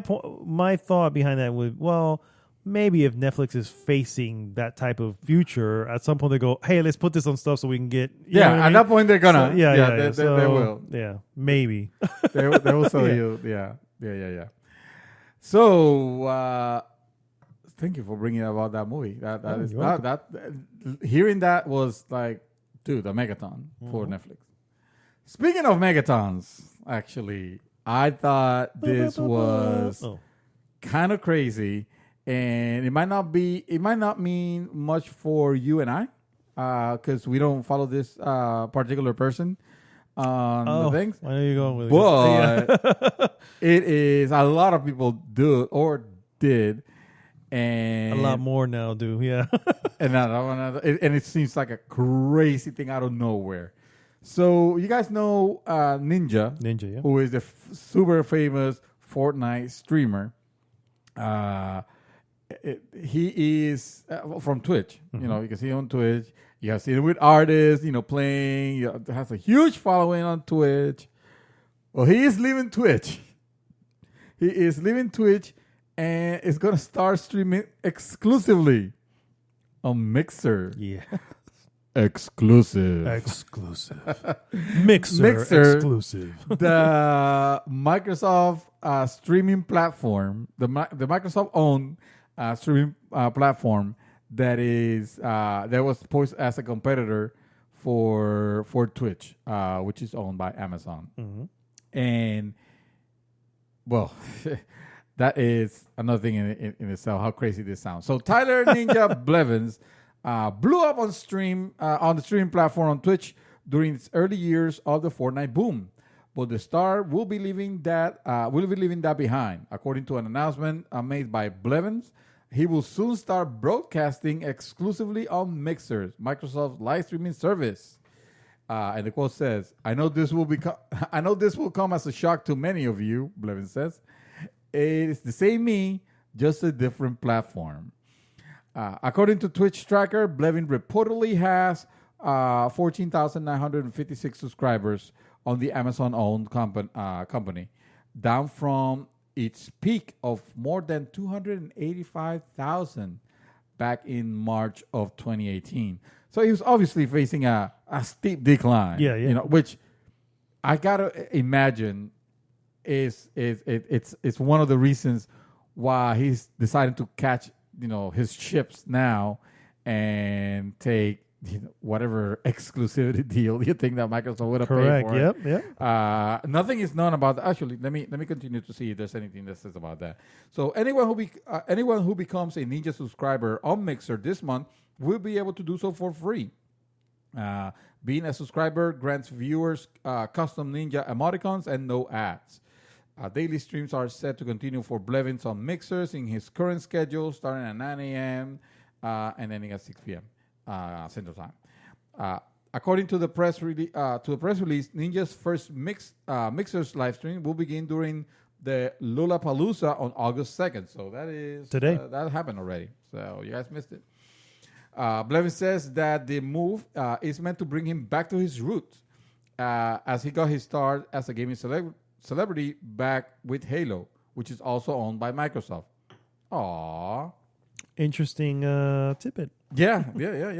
It says Mixer, while not as popular as Twitch, has increasingly, been making strides in the community thanks to a variety of features that can't be found anywhere else. Broadcasters can, for example, share their controllers with viewers. Streamers can also co-stream with up to 3 friends, and the platform also has a variety of interactive features built in. Mixer is also said to have more friendly community than Twitch. Well, hello, of course. Just if Mixer was to become, as popular as Twitch, then that community will obviously definitely not be as friendly. Because that's just what happens. Yeah. So yeah, man, this is crazy. First of all, the little bit funny aspect of, oh, here we go again. Microsoft is buying their exclusives now. Now they're buying exclusive streamers for their platform. Hasn't been moving, a lot, because it's true. I when I want to see something about a game, I don't think of Mixer. Unfortunately, it's not there yet. Yeah, it's not yet. And I'm afraid that being, even though I'm sure you can stream other platforms like PlayStation. I mean, they gotta be Mixer. Otherwise, you'll be suicidal. Like, why do it? Why would you have it just? Oh, this is exclusive for Microsoft and PC. That'll be stupid. I don't know. I don't know. I mean, because remember, that would mean you'd have to be able to download Mixer onto PlayStation, right? So that's what it have to be. Yeah. Because there's no other way. You can link it up to your PC and do all that way. You can do it. Which I guess that's fine, but it's not as easily accessible as Twitch, which you could just stream regularly on Twitch. Yeah. I mean, to be fair, people that are serious on streaming, and the people, they have those setups. Yeah. Famous streamers, you see them streaming directly from the console. Correct. Because it's not gonna give them the horsepower, the best, the high definition, the frame rates, all that kind of stuff. PlayStation 4 the maximum it can go to is 720 at 60 frames. Right. And that's the maximum. Right. And we do that, and to be fair, because I think we stream for fun, or the people that do. You need to get back into it. I know. But none of us have gotten like super, super serious. This is the setup. This is going to be the schedule. This is what's going to be. You get that with, Nivel Escondido. Yeah. Absolutely, yeah. They have that. So yeah, man, it's still crazy to me to think about. So would you like to know how he did on his first day? Do we have numbers? Please we do. Yes. Please share. It's funny you say that. Yes. Ninja, one of internet's most popular streamers, announced yesterday, as you just heard, that he's going over to Mixer. Just as it went live, Ninja's stream climbed up to 76,000 viewers. While this doesn't quite reach the heights of his Twitch streaming days last year, when viewers could stretch well into the 100,000, it is almost double the viewership that Ninja has been getting on Twitch over the last several weeks. Yes, indeed. Yeah. For his first drop in Fortnite on his new platform, Ninja landed at the Mega Mall, but died just a couple fights in after this quick death. His stream dropped to 66,000 viewers. That said, after a few games in, Ninja found his groove and closed out his first Mixer victory royale with a solid 12 elimination game. Now, I wonder how you feel about what Twitch was doing. How do you feel Twitch was doing? Well, I'm a little concerned. Okay. If this becomes a trend, not just this one thing, but it could be a slippery slope, and also as the popularity of Mixer keeps growing, they could have a fair. They could take a good share out of Twitch viewership. It is possible if it continues that way. Yeah. I don't think it's there yet. This could be like the blip of popularity, like when. Oh my goodness, I'm blanking out on the name. The EA game, Respawn game. Titanfall. No, the other one, that Fortnite. Oh, Apex. Thank you. Yeah. Sorry, so I didn't mean to forget about Apex. It's just I was having old people's mind. So when it became like super super famous for like a little bit, and then suddenly it went down. So this thing with Mixer could be the blip, And well, here's some numbers for you, sir. All right. Twitch didn't really seem to be affected by Ninja's move to the new platform in the slightest. Of course not. They have 10,000 ninjas. Yeah. At the start of Ninja's stream, Fortnite had around 130 to 150 viewers on Twitch, with most of the game's biggest streamer enjoying the same numbers they normally would. Chat was full of Ninja's own custom emotes, though it lacked the iconic Twitch exclusive emotes that players have come to know and love. The stream itself seemed pretty choppy on occasion, but between Lollapalooza Internet and the frequent micro stutters that have so far plagued Fortnite's newest season, it's hard to say what caused the dip in quality. We don't know if Mixer will continue to hold greener pastures for Ninja. His first stream on the platform seems promising for everyone. Yeah. A lot of people not really liking this season of Fortnite. Dude, I've heard. I was way off the Fortnite bandwagon a long time ago. Oh, so yeah. I don't even know. What season are we in? Honestly, this is season 10. Season 10? Yes. Damn. Yeah. They are. I mean, Epic is a Fortnite machine right it now. Has to be. I mean, hello. And the only reason I Not know like this. they're installers. No, just kidding. Just kidding. Not like they don't have any other games in the horizon. Just kidding. The thing with this season was that they were gonna introduce Titans into the. Oh, okay. Yeah. I'm sorry, not Titans, but mechs. Let's call them mechs. They're not even the Titans. It's the fact Titans in Titanfall, and this one is mechs. They don't call them Titans because Titan is from Apex. Because it's. Oh, yeah. Okay. Titanfall. I'm sorry. Yeah. I suddenly got confused. Sorry. Like, wait, why would they call them Titans? Oh, wait, that's right. Yeah. Because Titanfall. My bad. Because Apex. No, so they're mechs. And first of all, like, why? let's start with that. Like, why? Like last time I saw Fortnite, I saw people flying biplanes. And I was like, what the fuck is this? Like, you have to innovate. That's just the only way to survive. But the problem with that is, I was going to say, the problem with that is you're going to eventually hit things that people are not interested in. Mm-hmm. And eventually you're going to run out of stuff to do. Yeah. You know what I mean? At some point, you're going to exclude space. We get it. That's going to happen. We're going to go to the moon in Fortnite. Okay. Yeah. That's not going to be for everybody. Yeah. And eventually we're like, you know what? I'm done. Yeah. Yeah. Like, at what point it stops being Fortnite, and just becomes like, I don't know, this amalgamation of, this is a city where you go, you collect guns and you fight. Well, actually, I guess that is Fortnite after all. But getting a mech, like, really? Yeah. It's where are you finding this mech? I mean, it's just laying about? Yeah. It spawns. People go in and get it, and then they're super powerful. Like even one person, because it's meant to be a mech that multiple people can get in and fire from and all that. But even just one person could like super overpower a bunch of people. Sure, yeah. It's a mech, for Christ's sake. Yeah, exactly. So it's another one. It's another one of those things where give it a week, bro, or maybe not even. I feel like it's gonna be taken out because they've done that before. Yeah. Oh no, they've done course correction. They have which is great. Obviously, they are listening to their community. Yeah.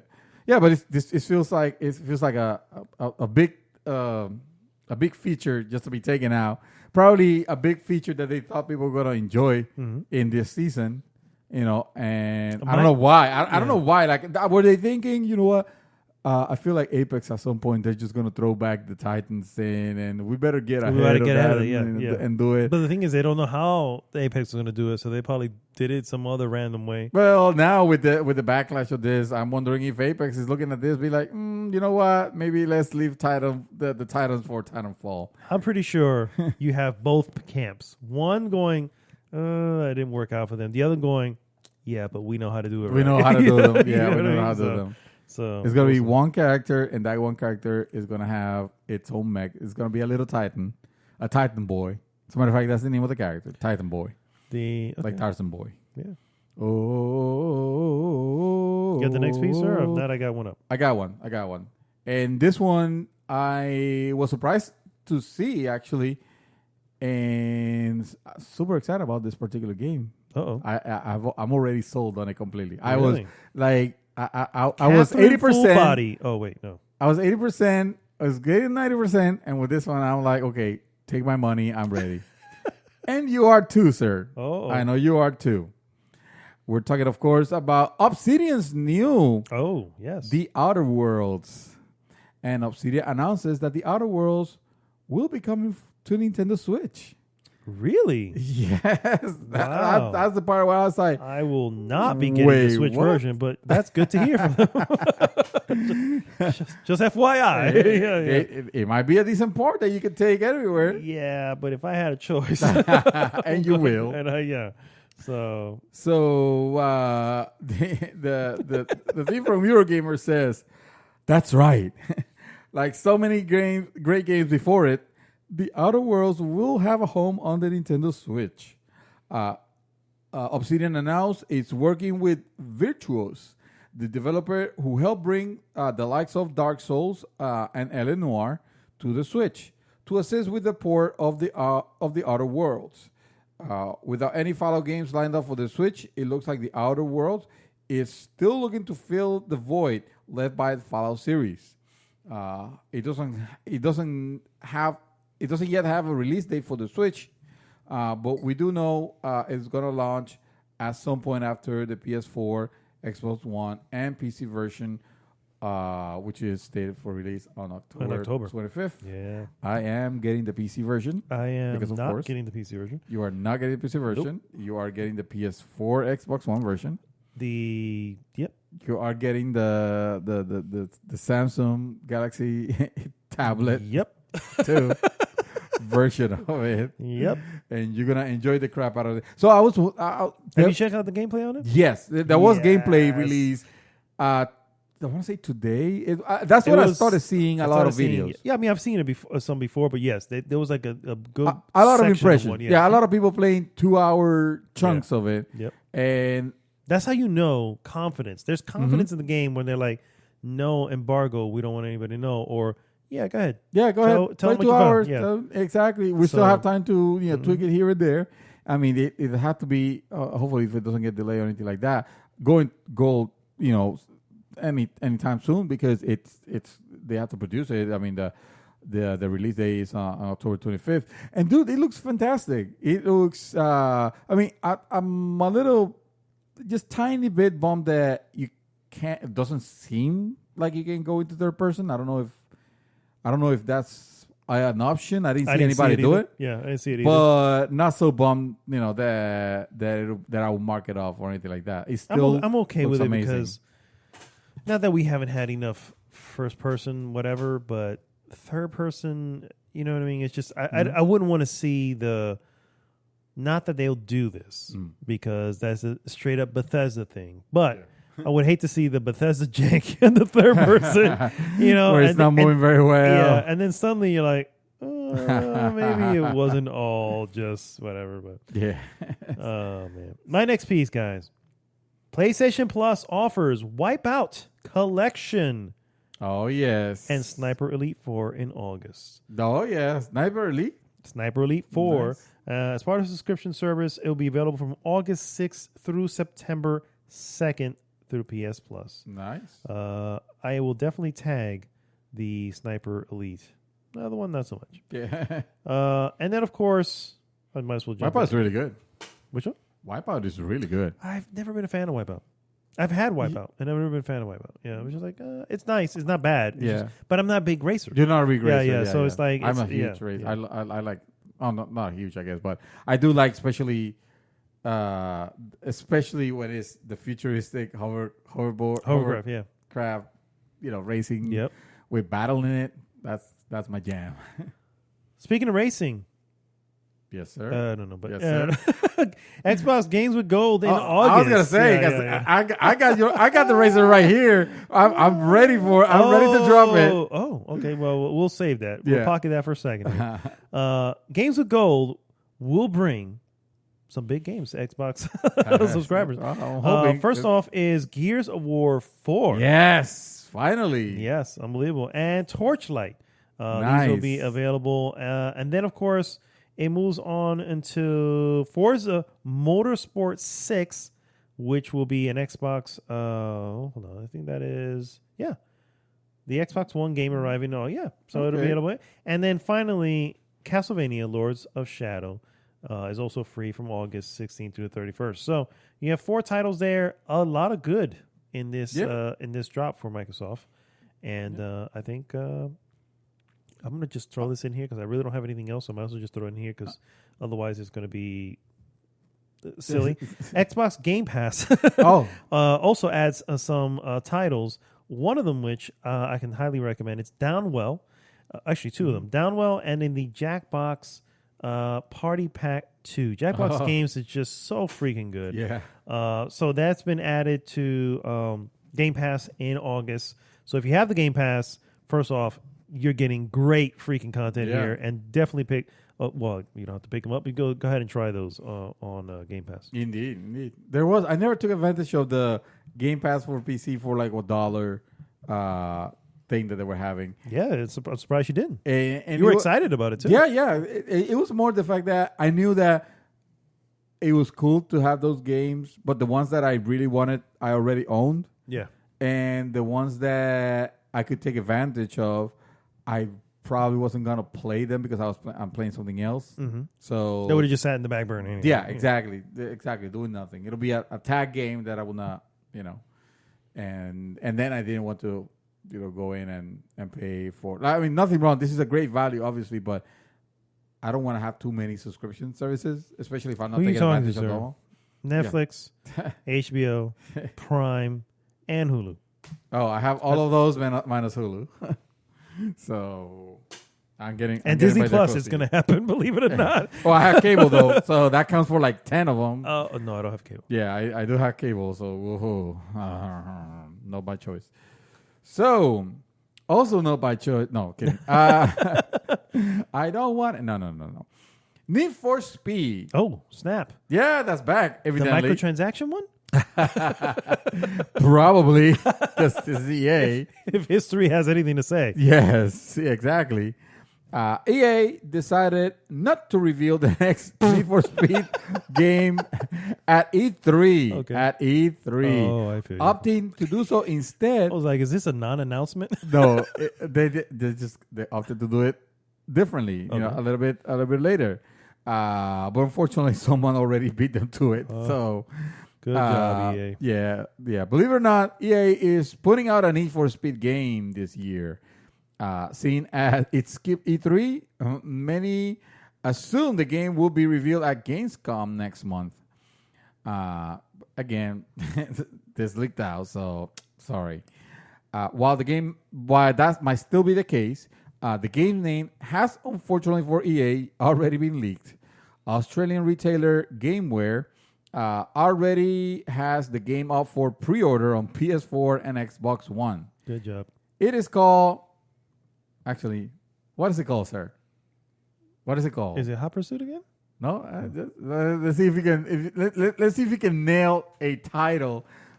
For this. I don't expect you to guess. I just want to hear if there's some guesses, basically. Yeah, to see if there's anything hilarious. It's not Hot Pursuit. No. Give me the theme. Is there a theme? I haven't seen gameplay of it. Nobody has. So it's a racing game and it's a Need for Speed game. And the last one they did was probably Rivals, maybe. So it's not the last one, but We'll call it Need for Speed Toll Rivals. Toll Rivals. Yeah. I mean, it's got to have microtransactions, so you're going to have to pay a toll every time you go somewhere. Oh! Nice. All right. Well, it's not going to be called that. Thank goodness. Yeah. Although it's totally appropriate. It's probably totally appropriate. It is called Need for Speed Heat. Wow. That's anticlimactic. But it does not have a release date. The naming is interesting because the store has what appears to be actually no, I was going to say a placeholder cover art, but no. There is a cover art already used to promote. Oh no, never mind. It has a cover art, and people were like wondering, like, is that gonna be the cover art for Need for Speed? But no, it was actually the cover art of Need for Speed No Limits. Oh, which I think it's already been done. Yeah. Yeah, and I think it might have been a mobile title, maybe. I don't know. Who knows? Right. That's all about what we have for now. Considering we're 3 weeks away from Gamescom, EA might decide to make this official with a teaser trailer. So we're gonna might as well. Well, like the cat's out of the bag anyway. So yeah, at this point, just say so. Show something. Cat's out of the bag, like you said. Show us what those loot boxes look like. Oh man! At this point, it's just it's a continuous thing. Let's be real. Yeah. EA is gonna be. He's gonna EA. Yeah. EA is gonna EA. Exactly. Yeah. I think that's. So you already have all your news, right? Yeah. There wasn't a lot. There was, I mean, there was some good stuff, but you are leaving me dry here, sir. There's nothing. This is. Hey. Oh, you like Gwen? I do love Gwen. All right, just checking.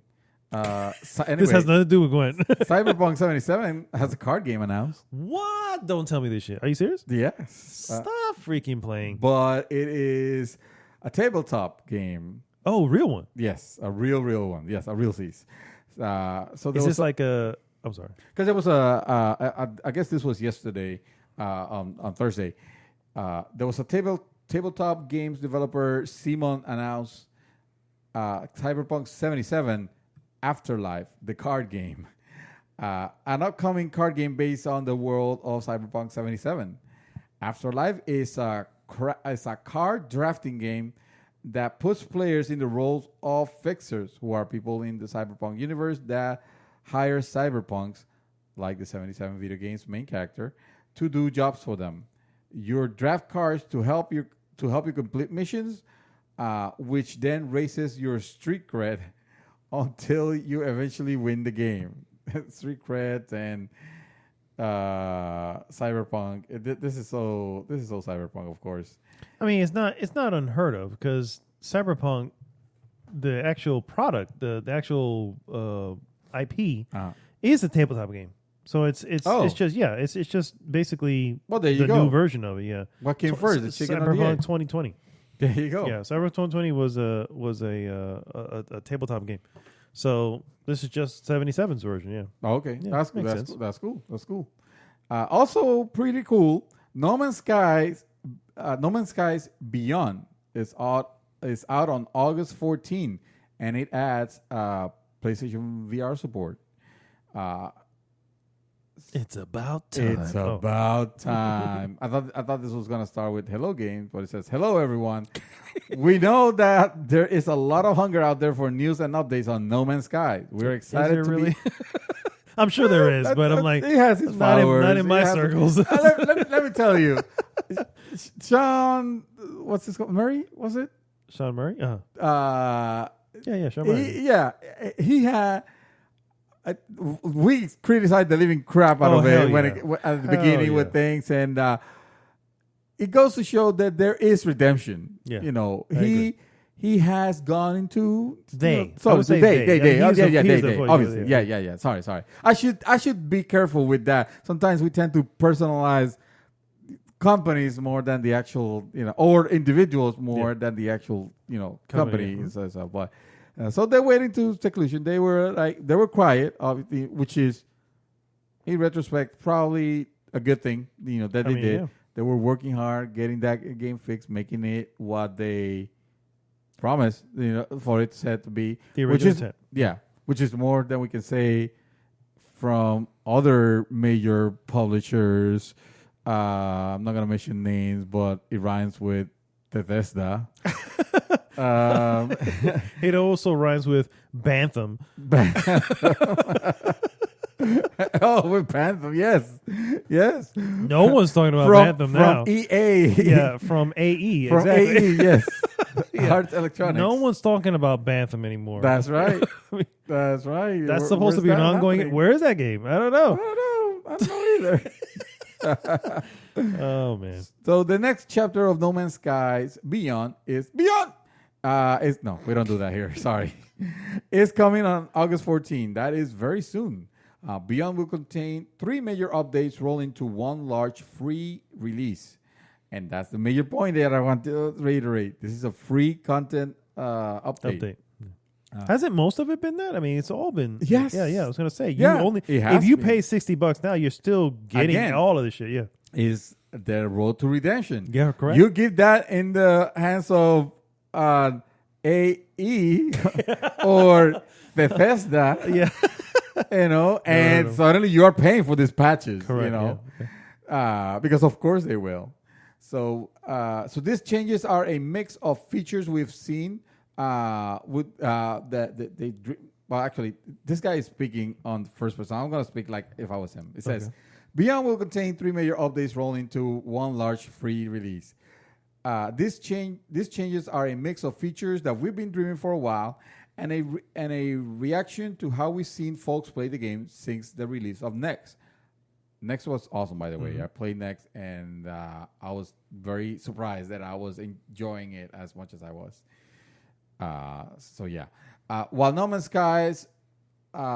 While in No Man's Sky you have an infinite universe to explore, we know that the moments players talk about the most are coming across other travelers at random. Sorry, guys, this is a little bit hard to understand what he's trying to say here, and also me interpret it. But basically, when the players encounter other players is like the most important part. So I guess what they're trying to do is have that experience, make it hey, we said this was a real multiplayer game. Guess what?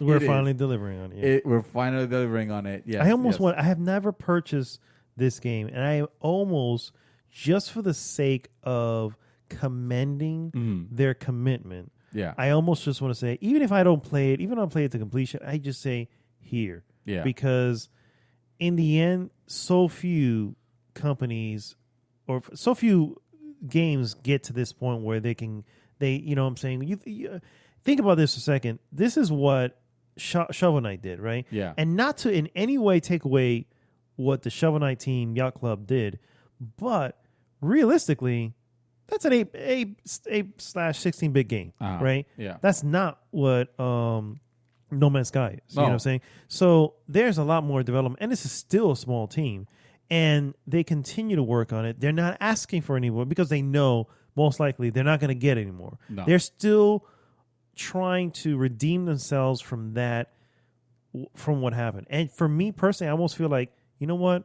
Here, I will buy this game from you. I will buy it at full price at this point. You know, just say, with everything you've done, and yes, you finally got it to where it's supposed to be, what you originally envisioned. Yeah. But it's the commitment behind it to do so. Because you could easily just say, guys, we can't do this. Yeah. We can't do this. But they didn't, you know. And so part of me really wants to add that game to my backlog. Yeah. You know what I mean? It is. I mean, I stopped playing it because the grind is still there. Yeah. You know. Yeah. But I can see someone that doesn't mind that as much taking a lot of it getting a lot out of it. And of course, with this updates, you could bet I'm going to at least get into the world, get into my ship to see on what part of the universe it is, and maybe go at it. And run a bunch of people. Yeah. See. I mean, who knows? If it grabs me and it makes me continue going forward, then No Man's Sky will be an awesome experience. So yeah, I mean, there is some blurb here about Showtime's Halo. Oh yes, because Halo is coming. Don't give me that face, sir. Just stop it. Halo story. Come on now. Maybe Reach was great, but let's be real. Hello. Come on now, guys. The Witcher has its Back own me up, Netflix. But The Witcher is a freaking great, well-developed story. So was Halo for the first 3 games? No, I can't say the third, dude. I played the third, and it was just like completion. No, not to completion, Yeah, but I mean, I still played a few hours of it. And it was like, it's great. It's great. No, sir, right, it's really good. And now he's basically a robot. It's amazing. No, and I give you Reach because I never played Reach, but I know of Reach. Yes, and the way the story, the way it's told, right, is very interesting, very engaging, very cinematic. Dude, it's you know what I mean? amazing. And so I mean, I can definitely give it to that. But outside of that, I'm sorry. No, it's there is. Remember, they did those shorts. I've seen them, and they're okay, dude. And they were okay. I've seen them all. I mean, and they're not Oscar worthy, but like you said, they're okay. Oscar worthy either, and they were entertaining for TV. All right. I wish them the best. You know what? I'm gonna play. Don't make me play my fanboy card here. No, by all means, sir. But I'm just saying, and I'm not taking away from it, realistically. But at the same time, I was just like, it's just the world never interested. and from the little I played from it, nothing ever, nothing ever grasped me. That was a great thing with the mystery of Master Chief. The problem is that it was enough for 3 games. After that, they just tried to go back into the well way too many times, and the story of 4 was weird. The story of 5, forget it, with the freaking Halo Master Chief Cortana romance or whatever the hell that was. It's like, and the other guy that comes out of nowhere, and now he's like a main character of the lore. It's like, no, get the hell out of here. That's and I think 343 realized that because they went back. They're just like, you know what? Yeah, Halo Infinite. Yeah, we're just this is a reboot. This is a soft reboot, but it's a reboot. But we're not calling it a reboot, but it is because it's Halo Infinitely. Yes. I don't know. Anyway, all this to say that after several delays and false starts at a live-action Halo TV series, it's finally moving forward at Showtime. While the studio says it will stay true to the source material, there is one area that might make a big departure from the games, and that is the Master Chief face. It will be a woman. Oh. And her name is Samus Aran. Yeah. The quote says, there's all kinds of new drama that we will be exploring, but we will stay faithful to the canon, Showtime president Gary Levine told Deadline at an annual television critics association, yada yada. We're not going to violate anything that is in the canon, except the most important canon part, which is we will likely get to see Master Chief's face in this one. And what will he look like? Will he be the standard dude bro, or will they dare to make it something different, and something different, I don't want to say cool because I say, yeah, it'll be cool for it to be cool, but I feel like cool could be also like, oh, they're trying to make him cool. You know what I mean? It's like, this is gonna be. Oh, I get it. This is gonna be another frat boy or something like that, or it's gonna be another Marcus Phoenix. I want to see a BJ Blazkowicz in that. That would actually be. Dude, that is another. That is the quintessential. I know, but you know what? Fantasy I want to see, but I want to see the new order BJ Blazkowicz, because I think that character is so fun. Something like that. Honestly, he has to be that. He has to be that, because if he's not, anything else would be like, really? You know what I mean? It's like, yes, you and I want someone of substance behind the mask. Yeah. But realistically, when you look at everything that Halo has been, it's like, well, shouldn't it be a BJ? Shouldn't it be a BJ Blazkowicz? I don't know. That is, Well, that is the super predictable, right? You just said it. True. Shouldn't it be this? But it could be that. Why with should it, substance. though? You know what I'm saying? It could be someone like that, which is why I say the more recent BJ, because I think that one was a well fleshed out character, and then of course the characters around him also helped out too. But I don't know, sir. I first off, they're coming on Showtime. I'm never going to see that shit. I already have a bunch of freaking subscriptions. I am not adding Showtime to watch this shit. Good job, Halo, for choosing the 5th most used subscription service. I just want to see who do they cast for Master Chief, because that should tell you everything, right? Obviously, yes. you know, and that will come out before the show. that will come exactly. Yep. Yeah. And we're going to look at it and go, "Damn, did they make a mistake?" Really, Henry Cavill is gonna be freaking. Witcher, the whole Witcher shit happens all over again. It's like, no, look at his hair, look at the helmet. No, what are we doing? Exactly. No. That's that'll be. I mean, it's. Them if they do and then if they don't, right? If it is what we expect it to be, it'll be like, well, of course they will. But if it's not, then there's gonna be riots, you know, for the people that are expecting this. So I don't know. Let's see who they give for the role. I don't know sometimes. Yeah. Let's see. They'll probably get who was the guy that we were all wanting to play He's gonna get Nathan Drake. Nathan Fillion. That'll be super. Oh no, it cannot be him because he is a character actually in the Halo canon. There you go. Yes, he is there in the campaign. Yep. But you know who it can be? Well, did you ever see Avatar? Avatar, yes. The dude with the scar. Oh, the bad guy? The bad guy, yeah. The bad guy at the end. The real big buff dude that chases. Yeah, that's who it is, bro. You gotta accept it, dude. Come on, man. You're right. I know you like Halo, it's whatever. Gonna be that. But let's call a duck what a duck is, all right? And unfortunately, it's gonna be that's Marcus Phoenix. That's what freaking Master Chief. You know what? Make it that. Take his mask off, and he is literally the face of Marcus Phoenix from Gears of War. There we go. And we're come to full circle. Yeah, exactly. You know what? Yeah. It should really be. There should be representation here. Uh-oh. It should be an Italian plumber. Wow. There you go. I got even better. Right? It will be Sigourney Weaver. Out of the blue. So, there you go. Sigourney Weaver is playing the Master Chief. Suddenly it's Ripley. There you go. Ellen Ripley. Done. I am super mega in it. Yeah. I am so in it. I am outie. And with that, we're going to be outie for this segment. Yes. And we'll beat you back with the hot topic of the week. Hot topic.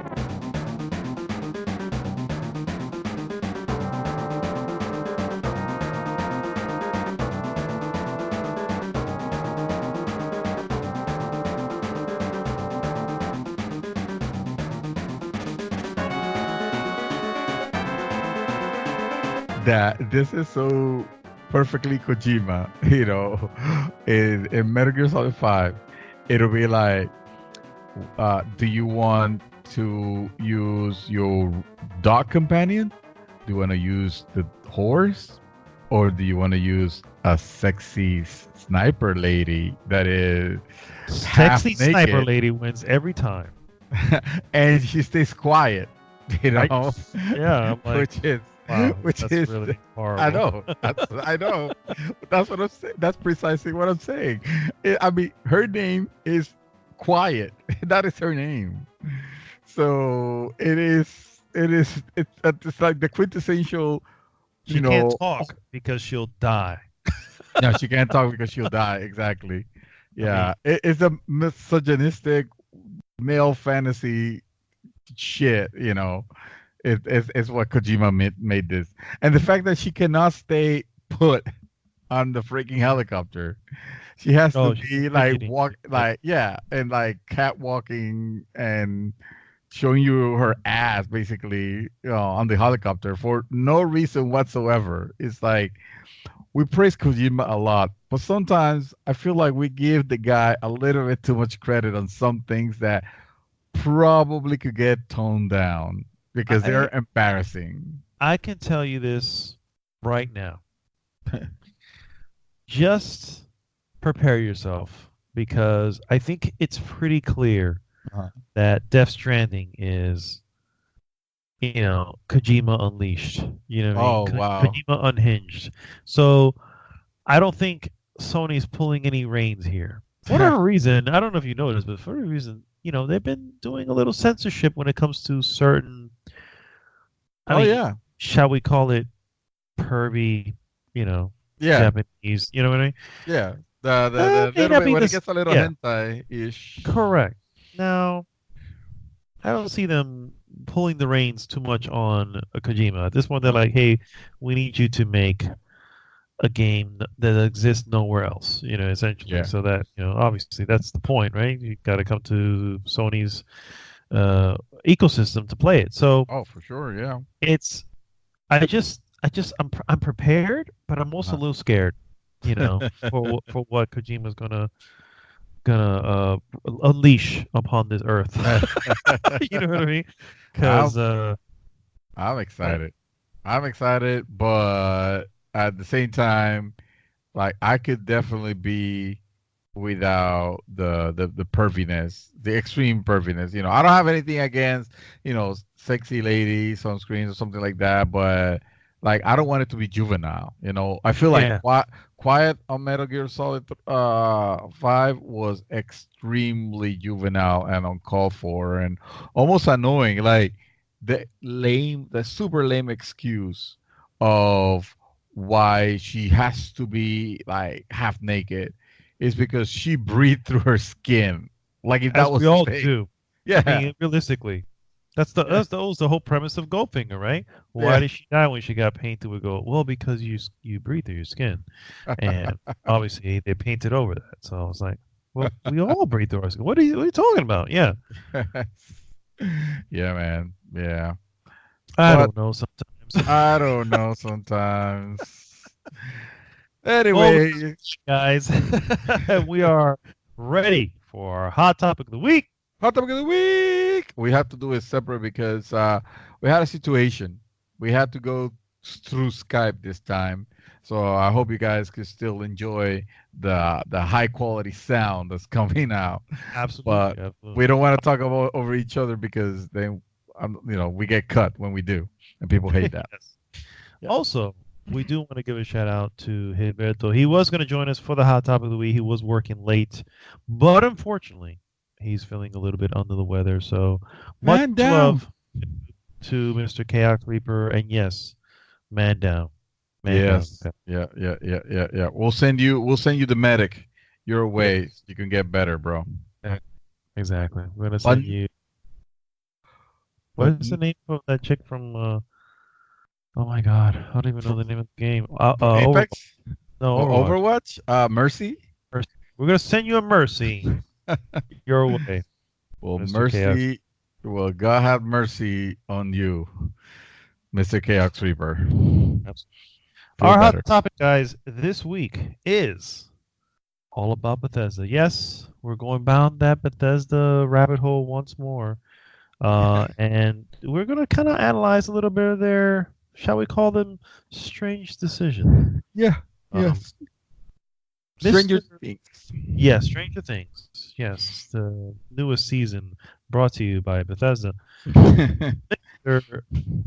Dream Twister. This is your baby here. I have a little, I know what you're referring to, but I kind of want to let you take the reins and kind of lead us into what your concern is. Yes. With the Bethesda Softworks, as they call themselves. Yes. Well, first of all, you should know that to listen to this podcast, you must have a Bethesda.net account. Oh, so you're absolutely right. If you haven't got a Bethesda.net account, we're going to ask you to pause the podcast, go to Bethesda.net, register, and then come back when you're done. And that way, you will be allowed to continue. If not, this is it. Thank you for listening. GG. Now, all our listeners in one fell swoop. No. The reason I wanted to bring up the hot topic of the week, being Bethesda, was I don't know if you guys remember last week. but I told you guys that I have gotten a couple games, and one of them was Wolfenstein Young Blood, and I was really excited to play it because I really like the Wolfenstein games. I think their respective studios, Machine Game in this case, had made a fantastic game with Wolfenstein, The New Order, and Wolfenstein 2. The was a little bit heavy on the storytelling, but I didn't mind. It was still great. I The new really, Colossus, right? yeah, the new Colossus, yes. It was great. And I don't know. Yeah, I felt like, hey, they have gone so far with 3 games, because there was another that there was also that expansion that they released. I think it was separate. I forgot what it was called. Or Wolfenstein. Um, Oh, no, the old blood. the Old Blood. There you go. Yeah, thank you. Uh, something always something about blood with this expansions. Now we have the young blood, because in this It's also one about new and old.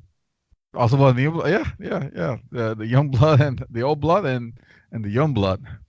So the young blood, it doesn't star B.A. Blazkowicz. It actually is it starred his daughters, his twin daughters, of which, at the end of Wolfenstein 3, Wolfenstein, the New Colossus, Blazkowicz's partner, she was pregnant, with twins. Well, now you play as a twin, which I was like, cool, an awesome, an awesome idea. It's kind of like a side story. We don't have to hear about, we could take a rest from BJ Blazkowicz and see what happened actually in the future, because this takes place in the night in like The 80s. the 80s, 18 years after, after whatever is it that Wolfenstein 3 ended up, because we obviously Wolfenstein 3 hasn't come out, so we still don't know what happened, what the fate is. I guess we know that BJ Blazkowicz survived, because Yeah. obviously the daughters are looking for him, so there goes any stakes, Yeah. of Wolfenstein, Wolfenstein 3, yeah. Yeah. Good job. But still, I was hopeful for for this game, and I bought it. I did not wait for reviews or anything like that. I had it ready, but I was curious about the about Fire Emblem, so I started playing that and left this game shrink wrap. Well, it was around that time that I started hearing, seeing reviews, and the reviews from the main sites, the IGNs, the GameStops of the world, they weren't great, but they weren't horrible. They were middling. Sevens, for the most part. I was okay with it. I was okay with that. I didn't expect this to like blow me away. But then I started hearing and seeing what this game became actually, what this game was really about, and it was totally what I did not expect this game to be. First of all, the game was not anymore that fast paced, run and gun, crazy action that the Wolfenstein's games are known for. This game has elements of I don't know what you call, like RPGs, maybe not RPG, but Yeah, I mean, it has a little bit of, well, it includes a hub, right? I mean, there's a hub level or something like that you'd basically spawn off to go to other areas. So it yeah, has a little bit of Destiny, or a little Destiny, bit of what's the other one? Oh gosh, Division, the Division. Yeah, it yeah, has a little bit of that. Where it's like, well, so are we trying to go this route? But obviously it's not, because it's only co-op is the most multiplayer you're gonna get out of it. So yeah, yeah. it, Yes, it's not trying to be. It's not trying to be a multiplayer game on that sense, on that scale. But the gameplay of it, and the fact that it pretty much requires you to play co-op, because the AI, if you play single player, the AI is completely pointless and useless. And this is not things that I heard. The negativity of YouTube. This was actually they were showing Shown, yeah. examples. Yeah, they was I've showing seen it too. examples of times where your character will be dying and your partner will be just standing there next to you, taking shots, but not doing anything. Sometimes not even firing back. You know. Yeah, or the like if you try to stealth an area, Mm. your character actually gives your position away. I'm like, holy shit, that's not good. Yes. I'm Yeah. like, Exactly. I mean, we make fun of the old The Last of Us, Mm. where the character Ellie or whoever you're with, they run around and clearly runs in front of the enemy, but it doesn't trigger an alert, and it's silly. But I've always said the alternative is even worse. You know what I Yeah. mean? Where a character you can't control gives your position away, and now you're in a situation you don't want to be. Yeah. Well, that's what this is. You know what I mean? It's like, what are you doing? On a major scale. Yeah. You can't do stealth because your character is always going to give your point away, and you can't kill enemies fast because the levels are level gated. So as you play, you gain level. If you try to go to an area where you're not high enough of a level, you're just gonna get destroyed. You know, and that's not what I was looking for on this. On that type of game. Quite the complete opposite. This is the thing that I needed the least. So I didn't try the game. I returned it, and I can't say. Oh, sorry. Go ahead. I was gonna ask, what was the price of the game? The game's $30, or you can buy a $40 version, which comes with a buddy pass that you can give to another To somebody. person, to Yeah. somebody they can download the game and they can play with you, which And only you. right. And to be fair, that is that is commendable. Yeah, they at least you got went to that give way. them credit. Yep, yep. You got to give them credit for that. At least that is cool. You know, what's not cool is another single player game that has microtransactions for the sake of just having them, and really bad microtransactions. Not in the sense of being predatory, but on the sense of being like completely useless. Unnecessary. Yeah, necessary. Yeah, it's Unnecessary. like Yeah. it's like, what is the point of doing this? It's a weird, but it's a weird situation. You have to kind of look at it, right? Because we have to say, we look at EA and go, obviously, and even Ubisoft, right? Because we can look at Ubisoft with the last Assassin's Creed. Is obviously you've altered the game somehow Mhm. for us to desire to get this. Mhm. And in here, you really didn't do anything. Even the money system is enough for you to not need to spend anything. Yeah. But it leaves you with a question. Is like, on the other hand, you alter the game for you do it, and we bite. We essentially bite back because of it. Mm. And in this one, now you do the exact opposite, where, well, hey, you don't have to. So then, what the hell's the point of the microchip? Why even be there? That if you can just get it, naturally through the game. Well, it begs weird choice. Yeah, it begs the question of, well, is this really the microtransactions that we're gonna end up having, or was this just the opening for first time first days of the game being out, and reviews and everything like that, like we see many companies starting to do nowadays, where they release the game and, oh no, it doesn't have microtransactions, or the microtransactions doesn't alter the game, this is just cosmetic and all that.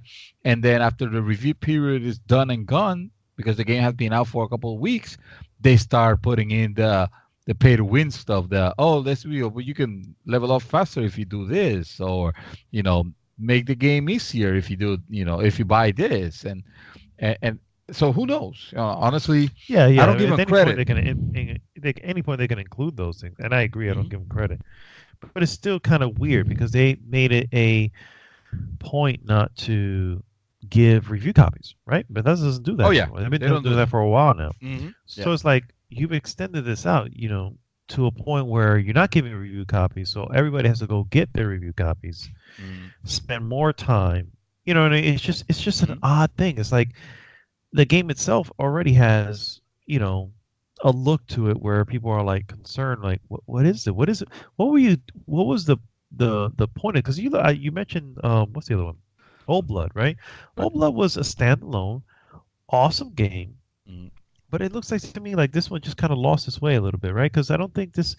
The reason I didn't get it, first of all, I was going to rate for reviews anyway, right? Because I'm on the fence when it comes to Bethesda. But secondly, when I started not reviews because they weren't all negative, but just seeing the type of game it was, Yeah.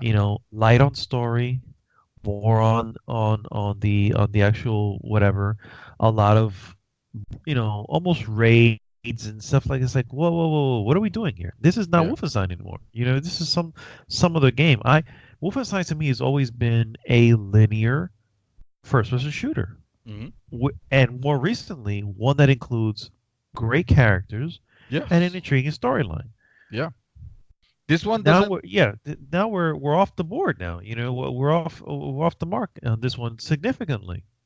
Yeah. This one doesn't even get the story bit right. Because the story is bland. The characters, where there was an opportunity to make. I mean, talk about it. The daughters of the main character, you expect them to be. You want to like them. You want them to be. I don't know. Like I don't mean to have them be uh like Ellie from Last of Us. That type. But at least not so one-dimensional like they are here. Over here, they're just frat bro sisters, basically. Almost. Yeah. So they talk stupid. The way they act is like flamboyantly juvenile, and I get them. There are a couple of 18-year-old gals that Girls, yeah. have been trained. They know how to use their weapons, and they knew and all that, but like you can't really have respect for them, or take them seriously. And again, I'm not saying that they cannot make the characters be they don't have to be like this, like somber dark characters or anything like that, no. Although it would have been interesting for them to have the characteristics of Blacksmith, at least one of them.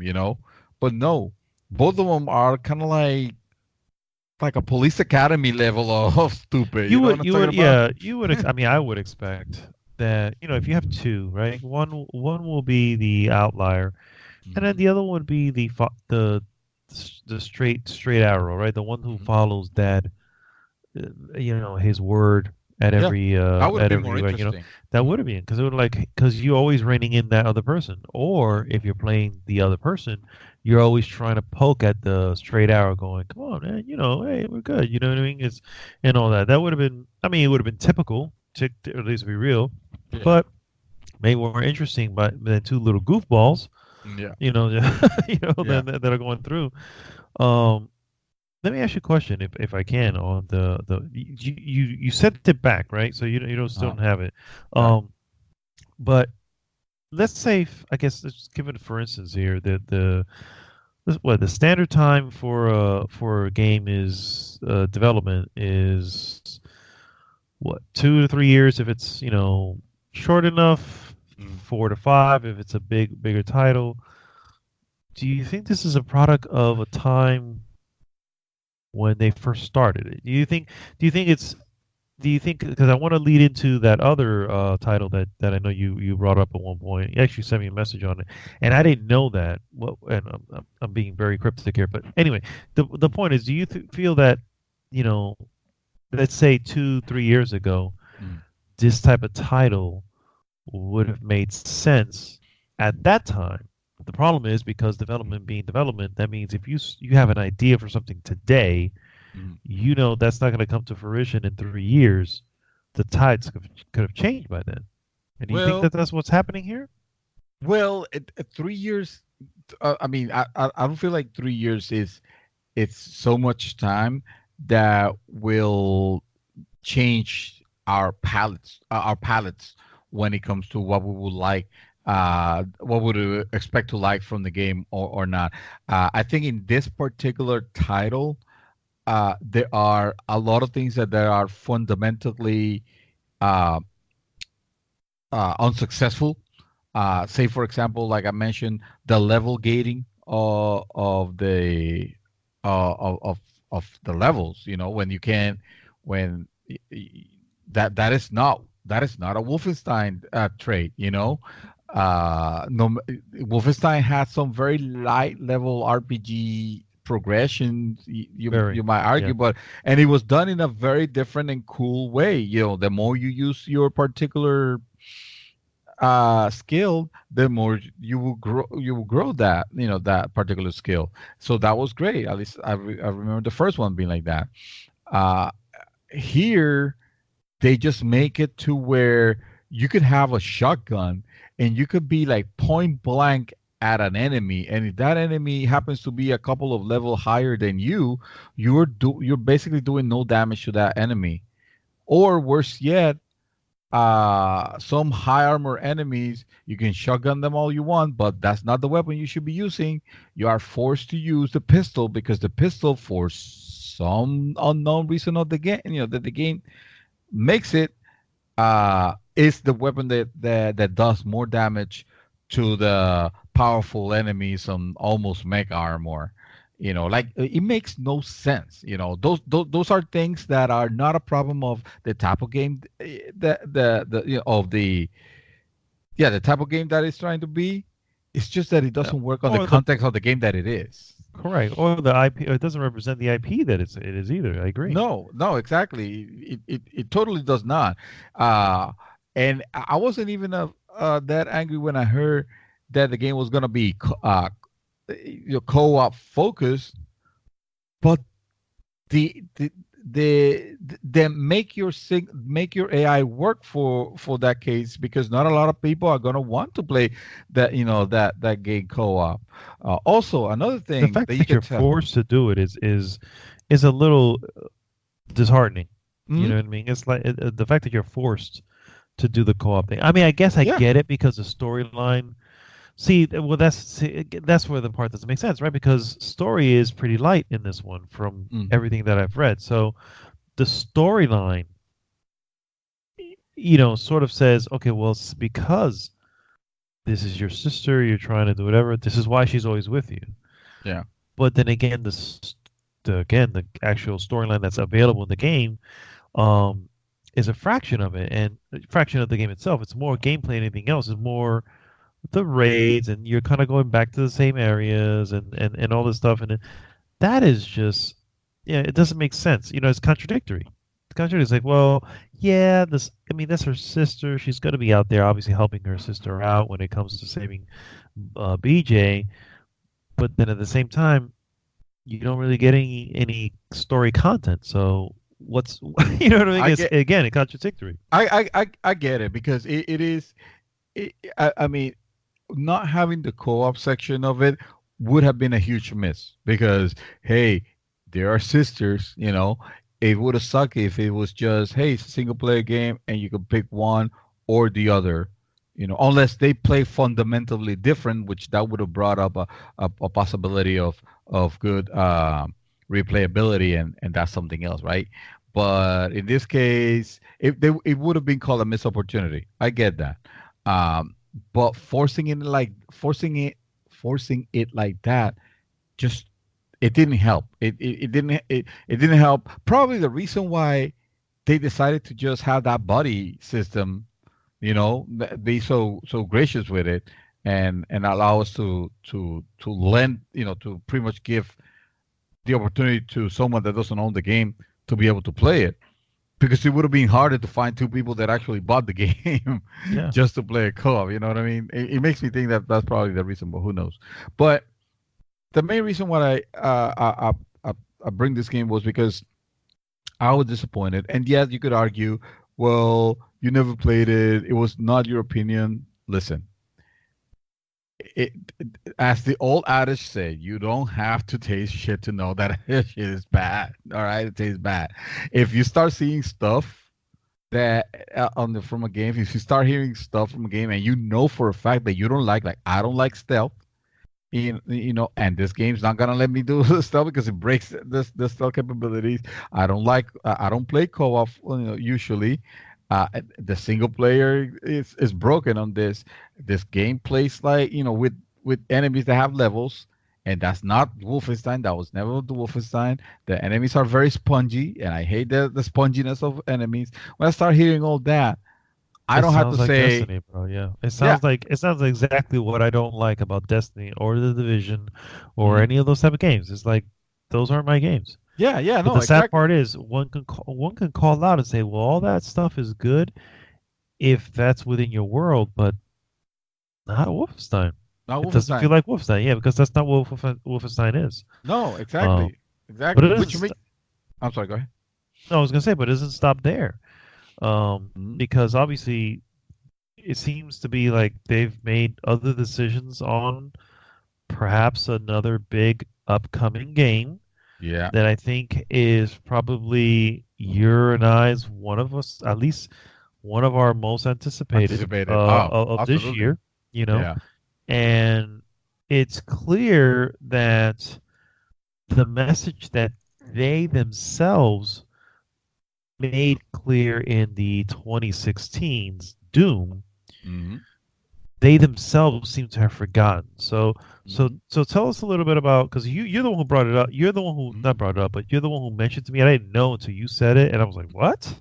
What Yeah, the yeah. fuck?" Yeah, It yeah. is. I'm like, "What kind of dumbass move was that?" It is something that, hey, I'm hoping that this means nothing and we get to play an amazing Doom, because I I I don't hate I don't hate this particular studios. I get hate Bethesda Game Studio in general, because they have failed. They have failed us. Bethesda as the publisher has been, any better with some of the promises, but the individual studios, the ones that did Dishonor, the ones that are working on Doom, it's software.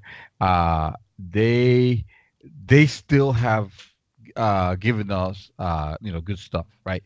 So with Doom 2016 was phenomenal. It was fantastic. It Uh, was a return to for the series. yes, it was definitely a return to form, for the series. A great way to reboot that franchise. So we get Doom Eternal announced, and I'm super stoked to hear about it because I want to play more Doom. Well, if you guys remember, Doom's 2016 was again that crazy, run and gun, super fast, never stop. Just keep moving, keep shooting, keep avoiding, the demons and destroying them with the special moves, which again feels so much fun. Uh, But there was a there, strategy behind them too, which there's a is pretty strategy. awesome. Yeah, yeah. Yeah, yeah, exactly. That game has had a very pleasant and enjoyable balance. One of the few games that just, whenever I finish that a level, will have me like yelling like "fuck yeah!" Like, that was awesome. That feels so good. You're a total badass on it. All right, so Doom Eternal, is coming, and at first I was super excited. I was like, day one, this is, you have my money. I've been watching this dumbass decisions that, Bethesda has been employing, and got me a little bit cautious. Then I heard that Doom Eternal has a, well, for first, that they were gonna tackle into the lore a little bit more.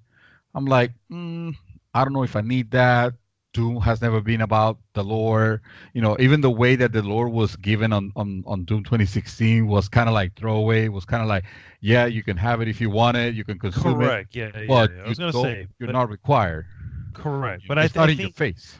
exactly, and I think that was to its benefit, right? Because Totally. you and I, may not want to see, it was, and we just want that badass just run into a room, take a lay of the land and then destroy everything. You know what I Listen, mean? not even. While Ah, go ahead. no, I was gonna say while that's what we got from it. But if you wanted to, there were levels of stuff you can get into. But it was, like you said, it wasn't in your face. It was off to the side. And even us, if we feel like it, we tend to return to the game. Well, let me look into what they have. And my understanding is that the lore there is actually pretty freaking well done. It's funny. It's fantastic. It is Yeah. it is interesting. But it's still lighthearted or dark-hearted, in whichever way And they look you at want it. to go. But it was there if you wanted it. Not even the Space Marine guy, the Doom guy, wanted it, because one of the first thing he does as soon as he start on that level, you immediately start shooting people, and then you get to a door, and you have the communication from I forgot his name, but the guy that starts trying to give you instructions of what to do and this and that. He just takes that computer panel, and just throws it to the side. Like, I don't need to hear this. I'm gonna just go forward and shoot. That was amazing. Uh, in E3, we saw levels of, well, now the Doom guy for some reason is walking among the other, among humans, and the humans that are working in this office environment almost, or not office, but like a base, like a military base environment. And the people are just working on the computers or whatever, and the Doom guy is walking, and then everybody's fearful of him. It's like, oh shit, the Doom guy is here. Like, first of all, what the fuck would the Doom guy want to do with this mortals in the first place? So, I mean, Like, I I get didn't it. care about that. I don't need that. I don't need those cut scenes, because True, I'm afraid because it takes away the control. it takes away It's the like, mysticism yeah, of the yeah. Doom guy. No, see, I don't think it does that. I think personally it adds to the mysticism because first of all, the scene, I know what you're referring to, and to me, Yeah. this is just my own opinion. I don't think it's a long drawn out scene. I think that it is clear. To me, if it's presented in the game, like he just needs to get through this area. I mean, he's basically walking through this area because he needs to get to the other side, and it happens to be a bunch of people there. That would be way better. Like he needs to get into the corridor so he can go down the elevator and then you know what I mean. But he happens to go there and there's a bunch of people just laid about, working and doing like, oh shit, this dude's here. You know what I mean? That's actually pretty awesome. Now, if we get to it and it says, oh, they're working with the Doomslayer, now now you lost me. Now it's like, Hmm. no, he was this uncontrollable thing. He doesn't Yeah. need to be he doesn't need to be reined in or have a He's not collar, the and he's not the mad dog of whatever organization this is. Yeah. Yeah. But He's not the I hero of humans. correct, I never read it that way, that scene. I always read it like he didn't go there because he was summoned by the human commanders or anything. I looked at it like he's going to where the battle is. Mm. That battle's on the other side of the scene. He's just walking through, which is and that's what was portrayed so awesomely when he grabs the dude. He's not grabbing the dude to he's maybe he would snap the dude's neck in one fell swoop, but he's just going in to grab the badge because he needs the badge so he can open the door and walk. You know what I mean? It's like Yeah. it's so nuts, but the fear in their eyes is like because they know. You know what I'm saying? It's like they know who this person is because they've heard of him, and to see him, just walking through, and again, so I get what you're saying, but to me it was I always found it cool because I looked at it as like he's not part of them. Right. He's just this absolute like force that just happens to be walking among them for that moment, and then he's off. And then in the gameplay, it actually happens right there. That's in Phobos, and he just takes off and just, you know what I mean? Yeah. And I think it added a little bit to the mysticism in the sense that But that was people. it necessary though? Of course, it's maybe not necessary, but there's a cool factor behind it. Yeah. There's a Well- cool factor behind it. You're absolutely right. It doesn't do anything to enhance or other than the cool factor, it doesn't do anything to further the whatever's going on. Uh-huh. It just adds a little cool factor because it's like these people know they're the ones who caused it, right? Because they've been doing all these experiments to bring over hell on earth to use whatever, you know what I mean? So they knew of the Doomslayer and probably knew that, it is a force to be reckoned with. And then, oh shit, that force is standing right here, grabbing this badge from my neck. Oh shit. Yeah. He's gonna Well, fucking kill. You know what I mean? yeah. And to be fair, if that's just the intro and it goes like that, and then you just go straight into action, it wouldn't mean it wouldn't bother me as much. As it stands right now, it's not that it bothers me. It's not that I find it. Oh, this is stupid. I find it unnecessary. Yeah, Unnecessary. but it's not stupid. But if that's the precursor to, oh, this game suddenly has several cutscenes, that are like that, Can't then control. it's like, yeah, I don't want to be the Master Chief in this game. All right, I like I don't care about anything other than I'm just gonna do this. I'm gonna do this. I want to climb. I'm gonna follow my own what I want to do within the confines of the game, of course. But I'm not taking orders from no space command or anything like that. Which I'm hoping that's not the. But then they announced that it's gonna have this hub area, which is designed for the Doom guy. That's what I'm gonna call him.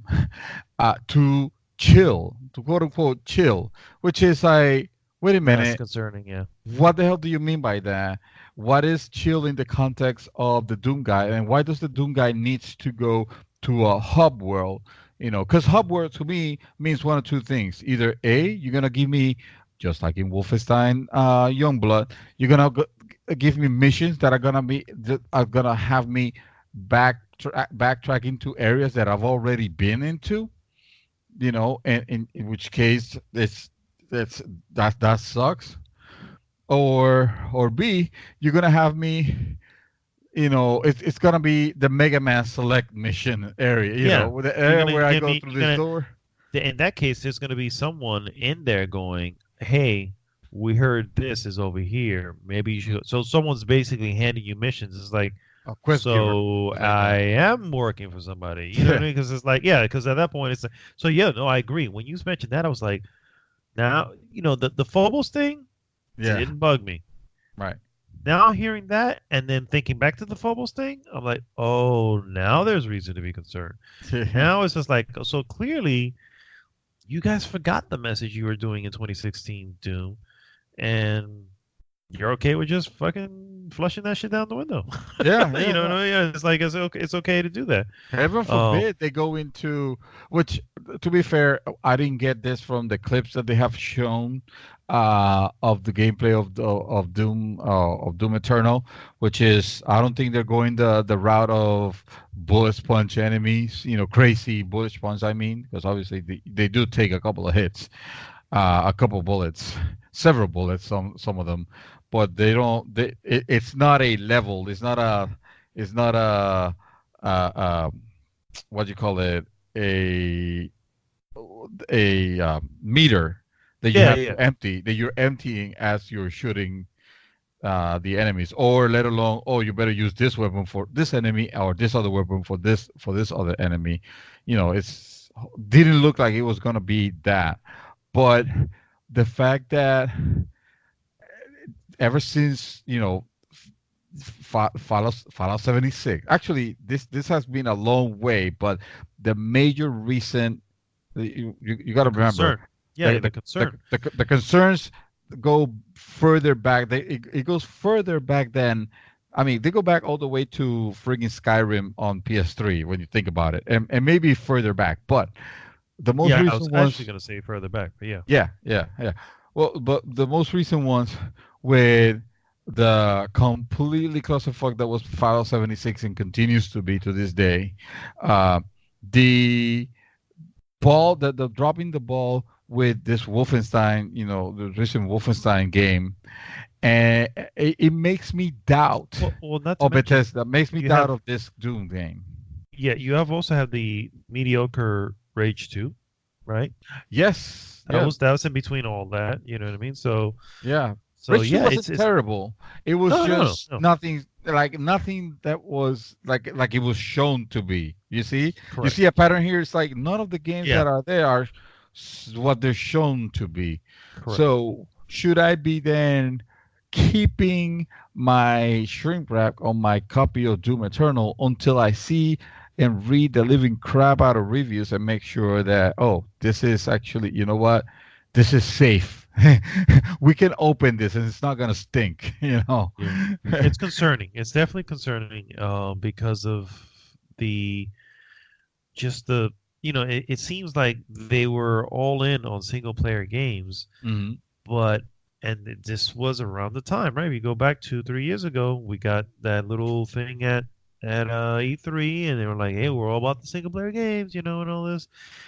And those games that they were probably starting to develop at that time are what's coming to fruition. So clearly, the single player games they're referring to may not be the ones we were, thinking of. Yeah. And so, yeah, it's concerning. I don't know what else. It's concerning because it's like, again, it's one of the big titles of this year. They don't have anything. Oh, well, they mentioned a bunch of new stuff, but there's no release dates for that. Oh yeah, the IP for like the space game and the next Elder Scrolls are far away. Starfield, yeah, and those are games that because of the current climate with Bethesda, I'm going to be cautious. Like, Bethesda right now is yellow alert on everything, and it has been. To be fair, it has been ever since they said, "Oh, no more review codes for anybody." Which ironically enough, before the release of Doom 2016, and then everybody started doubting, oh shit, does this mean Doom 2016 is a piece of junk? And it ended up being fantastic. So good of them for delivering that. And then Fallout 4, it wasn't a train wreck. Actually, Fallout 4 was a little broken, but it was still. I say you can actually go back. If you go back far enough, you're gonna see like sort of a roller coaster. You know what I mean? Where there's your highs, there's your lows. They're never very consistent. You know what I mean? And I think we are probably on the dip. You know what I mean? Of what they've done. If you go back to like, let's say like Fallout, right? Fallout New Vegas, right?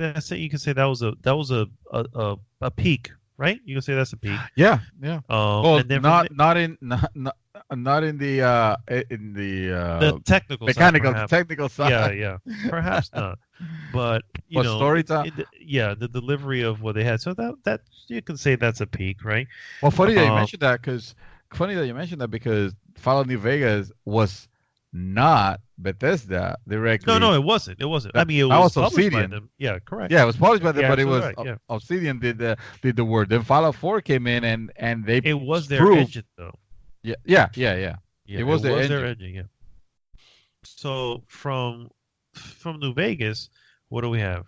I'm just gonna run through these. Brink, Hunted, The Demon's Forge, Rage, the first Rage, right? Yeah. Well, we're taking a dip now, right?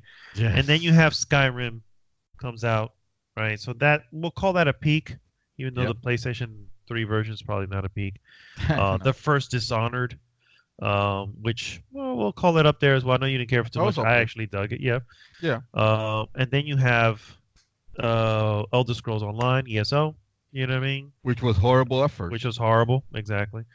And then boom, you got your Wolfenstein New Order. So now we're back up again. The Evil Within. We'll keep it up there. Even though I don't care for it too much myself.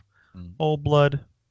Elder Scrolls Online has their updates. Fallout Shelter, which sure, whatever they want to go freaking iOS. And then you have Fallout 4. Fallout 4, to me, I enjoyed it. I think you enjoyed it too. But we can kind of agree that was basically Fallout 3.5. It was the game. It was the game where I think we both agree. Like, okay, guys, this is the last time that you could use this engine. Correct. That you should use this engine. This engine is already showing the. Yeah. Unfortunately, it was not the last time they used it. No. Bethesda had other plans.